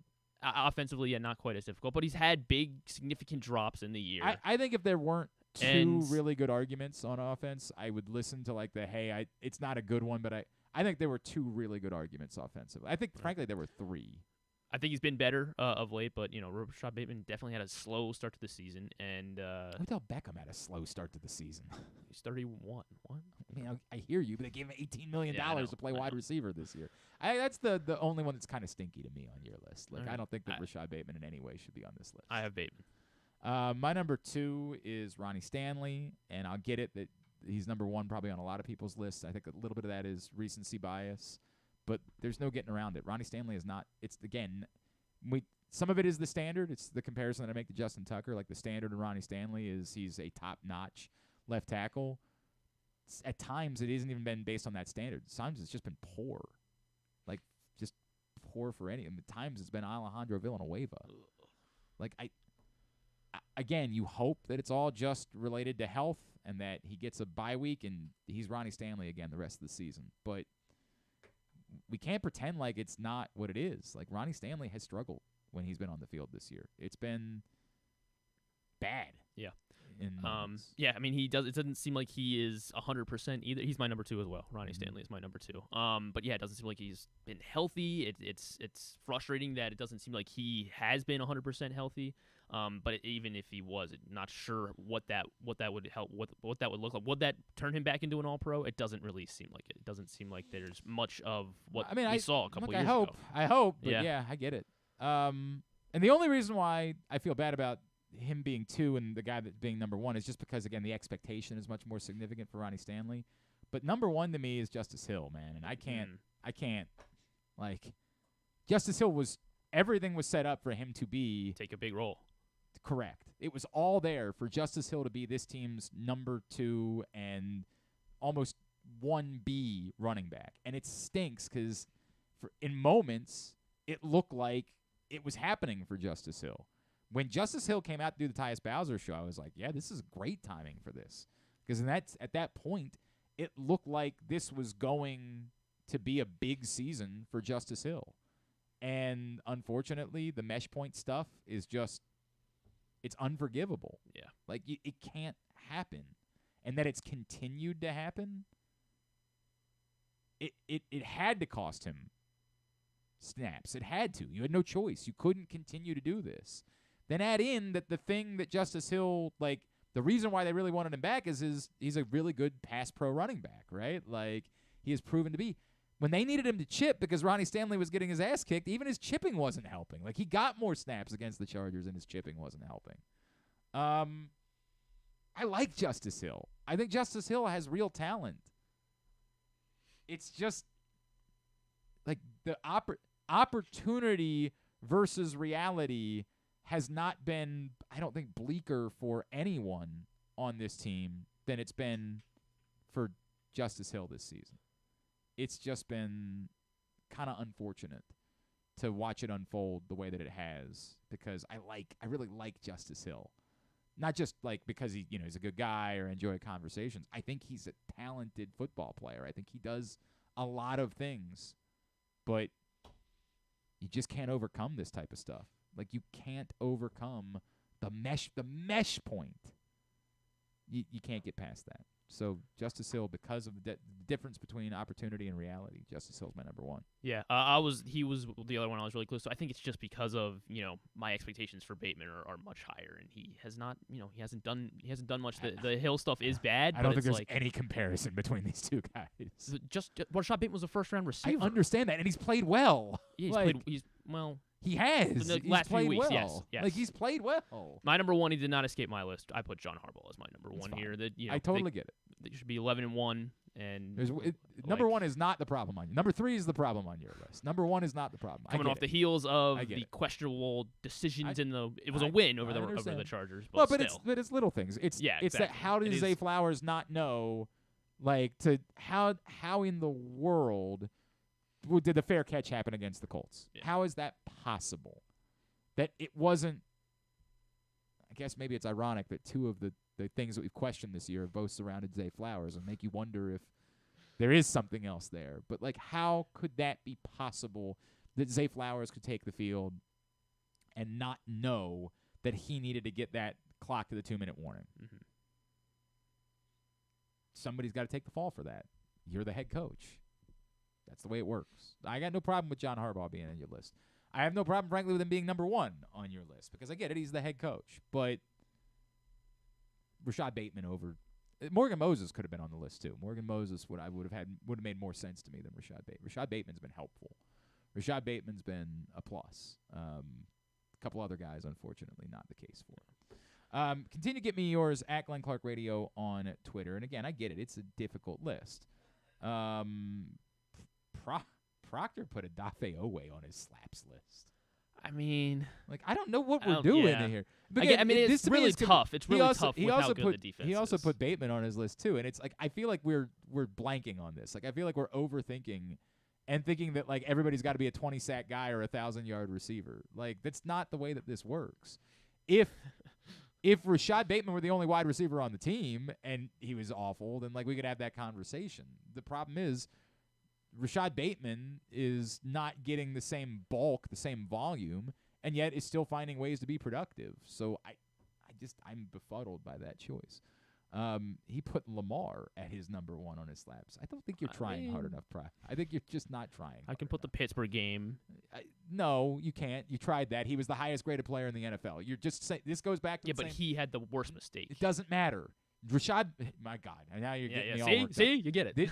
When you said it the first time, it was the dumbest thing you had ever said. Lamar Jackson was the best offensive player in football in the NFL that week. He made a bad throw. One. Yeah. He made a bad throw. Okay. It's insanity that you try to think that the Pittsburgh thing was about Lamar Jackson in any way. We know what happened in the Pittsburgh game. We all know. We all watched the game. We saw it with these eyes. And it was everybody, unfortunately. So you can't even single out one guy and say the Pittsburgh game was Mark Andrews' fault or it was Rashad Bateman's fault or Zay Flowers. It was all of them. All of them. ALLOFUM. All of them. Right. Okay. You want our season-long totals? I would like that. We do a point system. Yes. Based on so where. 5 points for the highest, our most slapped or most padded guy. But for both of us, our most padded player is of course Lamar Jackson. Just by virtue of the position he plays. It's not just by virtue of the position that he plays. And he's really good. That's like really good you can't too. just say dumb things. I'm not saying like dumb, Kenny I'm Pickett pointing it wouldn't out. be. Well, Kenny Pickett wouldn't be at the top of the list if we were doing this show in Pittsburgh. Stop. Well, yeah, I guess it'd probably be Watt. Your second player would be probably be BK. Watt. Yeah. I don't know where Kenny. I don't watch enough of the Steelers Right. to know. Like I don't know where He's made Kenny some- Pickett would show up. He's completed some passes. Maybe. I don't know if there's a single offensive player you could. I don't know what Freiermuth. you do. Freiermuth Yeah, I would be, guess. and Warren would be on the. But Freiermuth missed like half the season, so that's why. The games he's played. My second highest, so 11 points for both Van Noy and Matabike. So Matabike, Okay. I had 11 for Van Noy. I've liked. Okay. Roquan has been my third. Okay. Zay is your third. Okay. And then Zay is my fourth. Monken is my fifth. Okay. And then your fourth and fifth is Monken is fourth. And then Roquan, you obviously have a bunch of guys with 7 points. Roquan, So funny. Jordan Stout, Owe. You had Mike McDonald number 1 on your Yeah, I know. list. And Well, you it's like had- also Kyle Hamilton. Like I think Yeah. Kyle Hamilton's only appeared once in my list, but it's because Okay. his best games have been when they lose. Okay. And then from the other one, my most slap we player only is have Lamar. three. That's the other. We only Yeah, have we only have three losses. games where we've done slaps, so it's really hard to. Stevens is second on my list. of course. Kenyon Drake is third for his fumble in Indianapolis in the Indianapolis game. Just got released by a second team. Harbaugh was your most slapped person. Makes sense. And then followed by Lamar, and then Todd Monken. All right, very good. Bateman is fourth on yours. Season-long pats and slaps. We'll get them up at GlennClarkRadio.com. Tidbit is brought to you today by the Tyus Bowser Show. We are back 1 week from tomorrow night. We should be in the next day or so able to announce where we're going to be. 1 week from tomorrow night, December 12th, the next Tyus Bowser Show. PressBoxOnline.com/Bowser.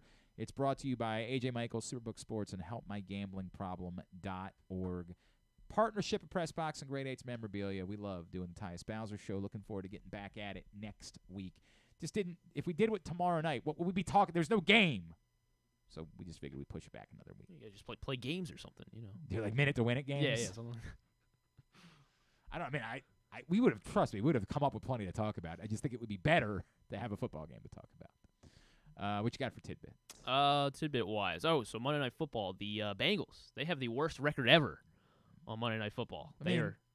That's not all that surprising. It's not. Like, the Bengals were very bad for a very long time, so it can't be all that surprising. They are 3-20 all-time on Monday Night Football. They've also lost 9 straight road games on Monday Night Football. The last time they won a road game was Week 7 of the 1990 Apparently, season. the Proctors had Mrs. Proctor's office over to their house for a holiday gathering yesterday, and one of her co-workers' kids asked, quote, "Can you put on the Steelers game?" unquote. And Proctor said, "Took a lot of effort not to just auto-reply, go F yourself, kid." It sucks. The game also lasted 6 hours long. So all right, because there were 2 other. It reminded me of that Ravens-Bears game in Chicago. From the only time at the old radio station when I was doing post-game for them, we only did 1 show ever on location. That show. Straight shoot. The only on-location show we ever did was the day of that Ravens-Bears game that went until like 6:30 because of the 2 weather delays in Chicago. Awful. Seeing what we're talking about yesterday, DeMarcus Robinson scoring a touchdown reminded me of how horrible the receiving core was last year. Yeah, it was not great. How much better it feels this year. That I can be slapping Rashad Bateman for being good, for being like the 4th best receiver on the team helpful.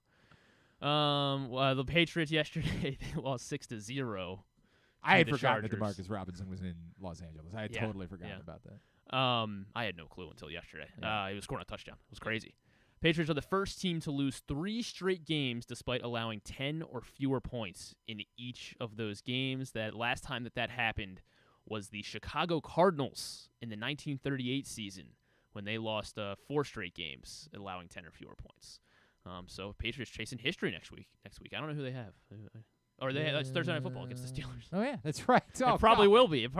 They might. What is the total for that game? I got to wander over to Superbook and find that out. That is going to be. Oh, man. That's disgusting. We're betting that under. I know that much. I don't care if the number's 20. We might bet the under. Raheem Mostert scored. Devon Achane had another good game yesterday, too. But Mostert had scored a touchdown as well. Not good enough.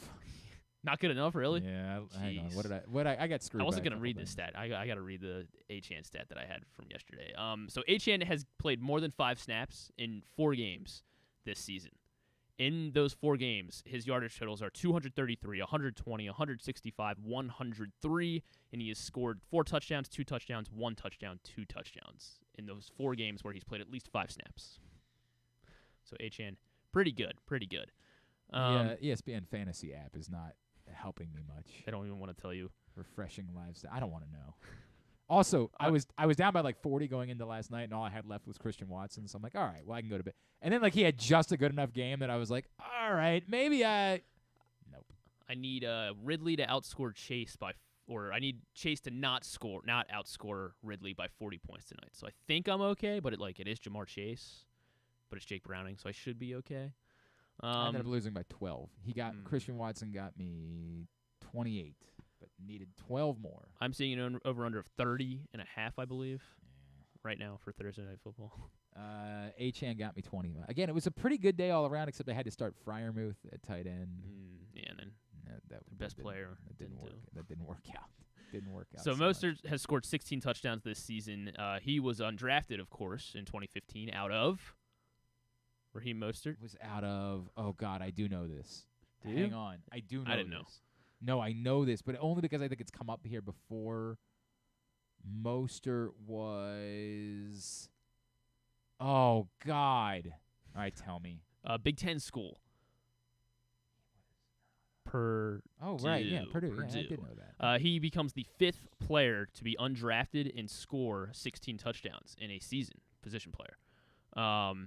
Do you want to try to guess the other 4? Is a lot. Yeah, I don't think you'd be able to, but.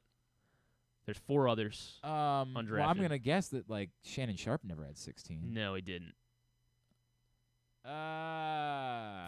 First player on this list.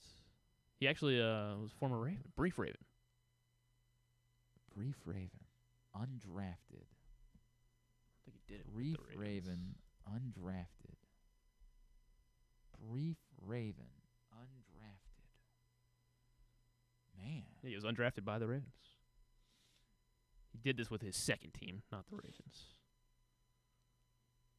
Oh, my God. Undrafted in 1977 out of Texas, Priest Holmes.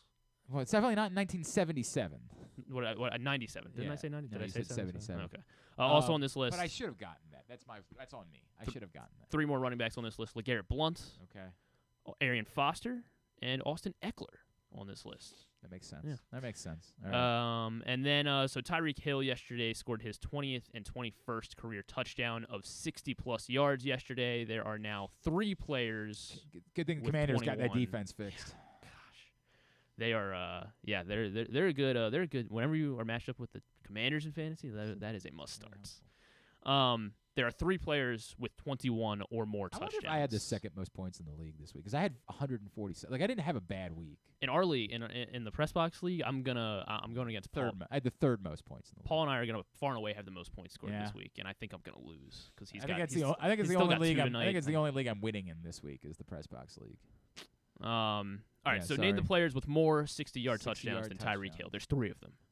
3 of them. More 60. Randy Moss. Randy Moss is not on this list. I mean, he was a red zone threat, but he still broke a lot. That's why I'm a little bit surprised. And they're receiving specifically? 60-yard touchdowns. So Jerry Rice? Jerry Rice is on this list.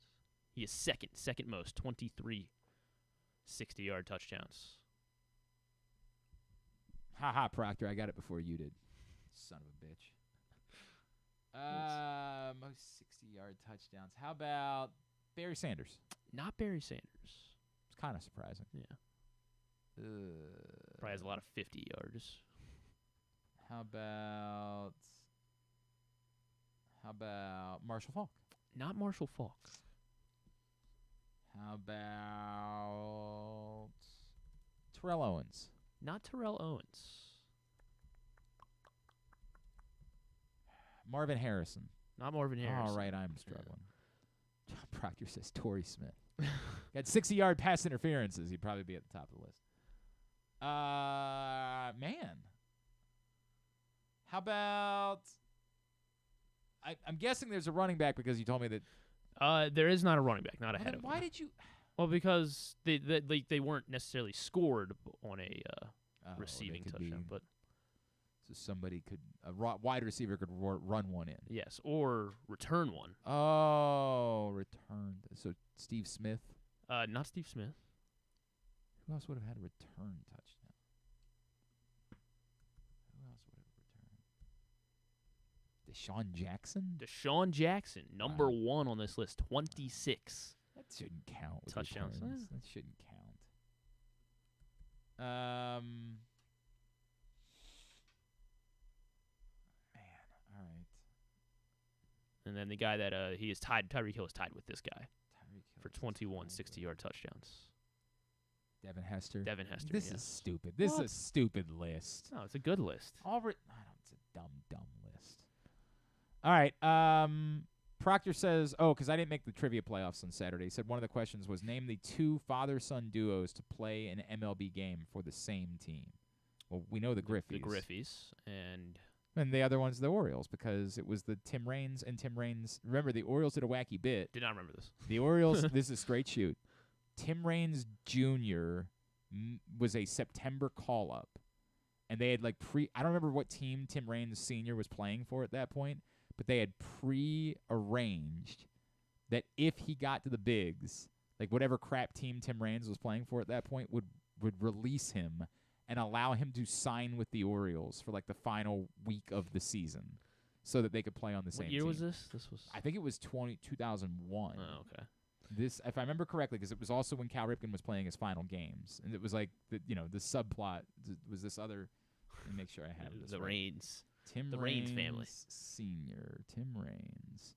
Make sure I have the timing on this right.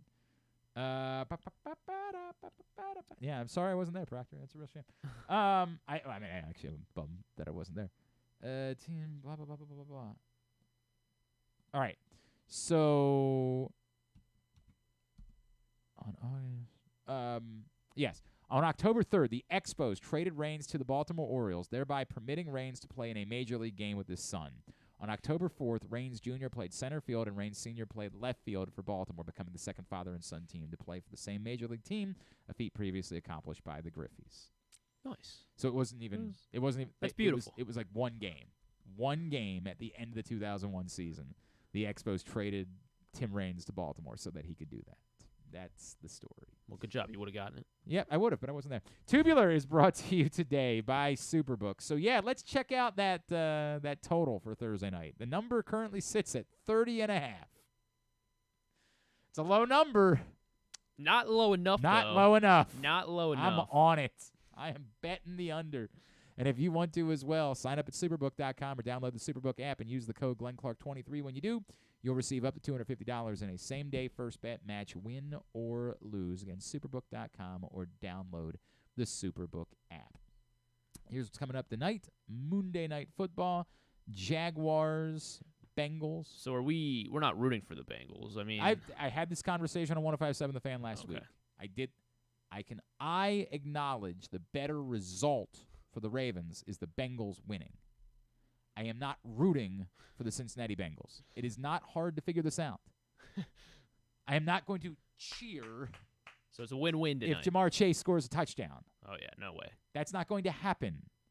But at the end of the game, if it is to break the hearts of. If the Bengals somehow end up winning 27-24, then I'm going to tip my cap and acknowledge that ultimately that was a better result for the Ravens than if the Jaguars were to have beaten the Bengals. You can say, oh, you're confident. No, it's not hard.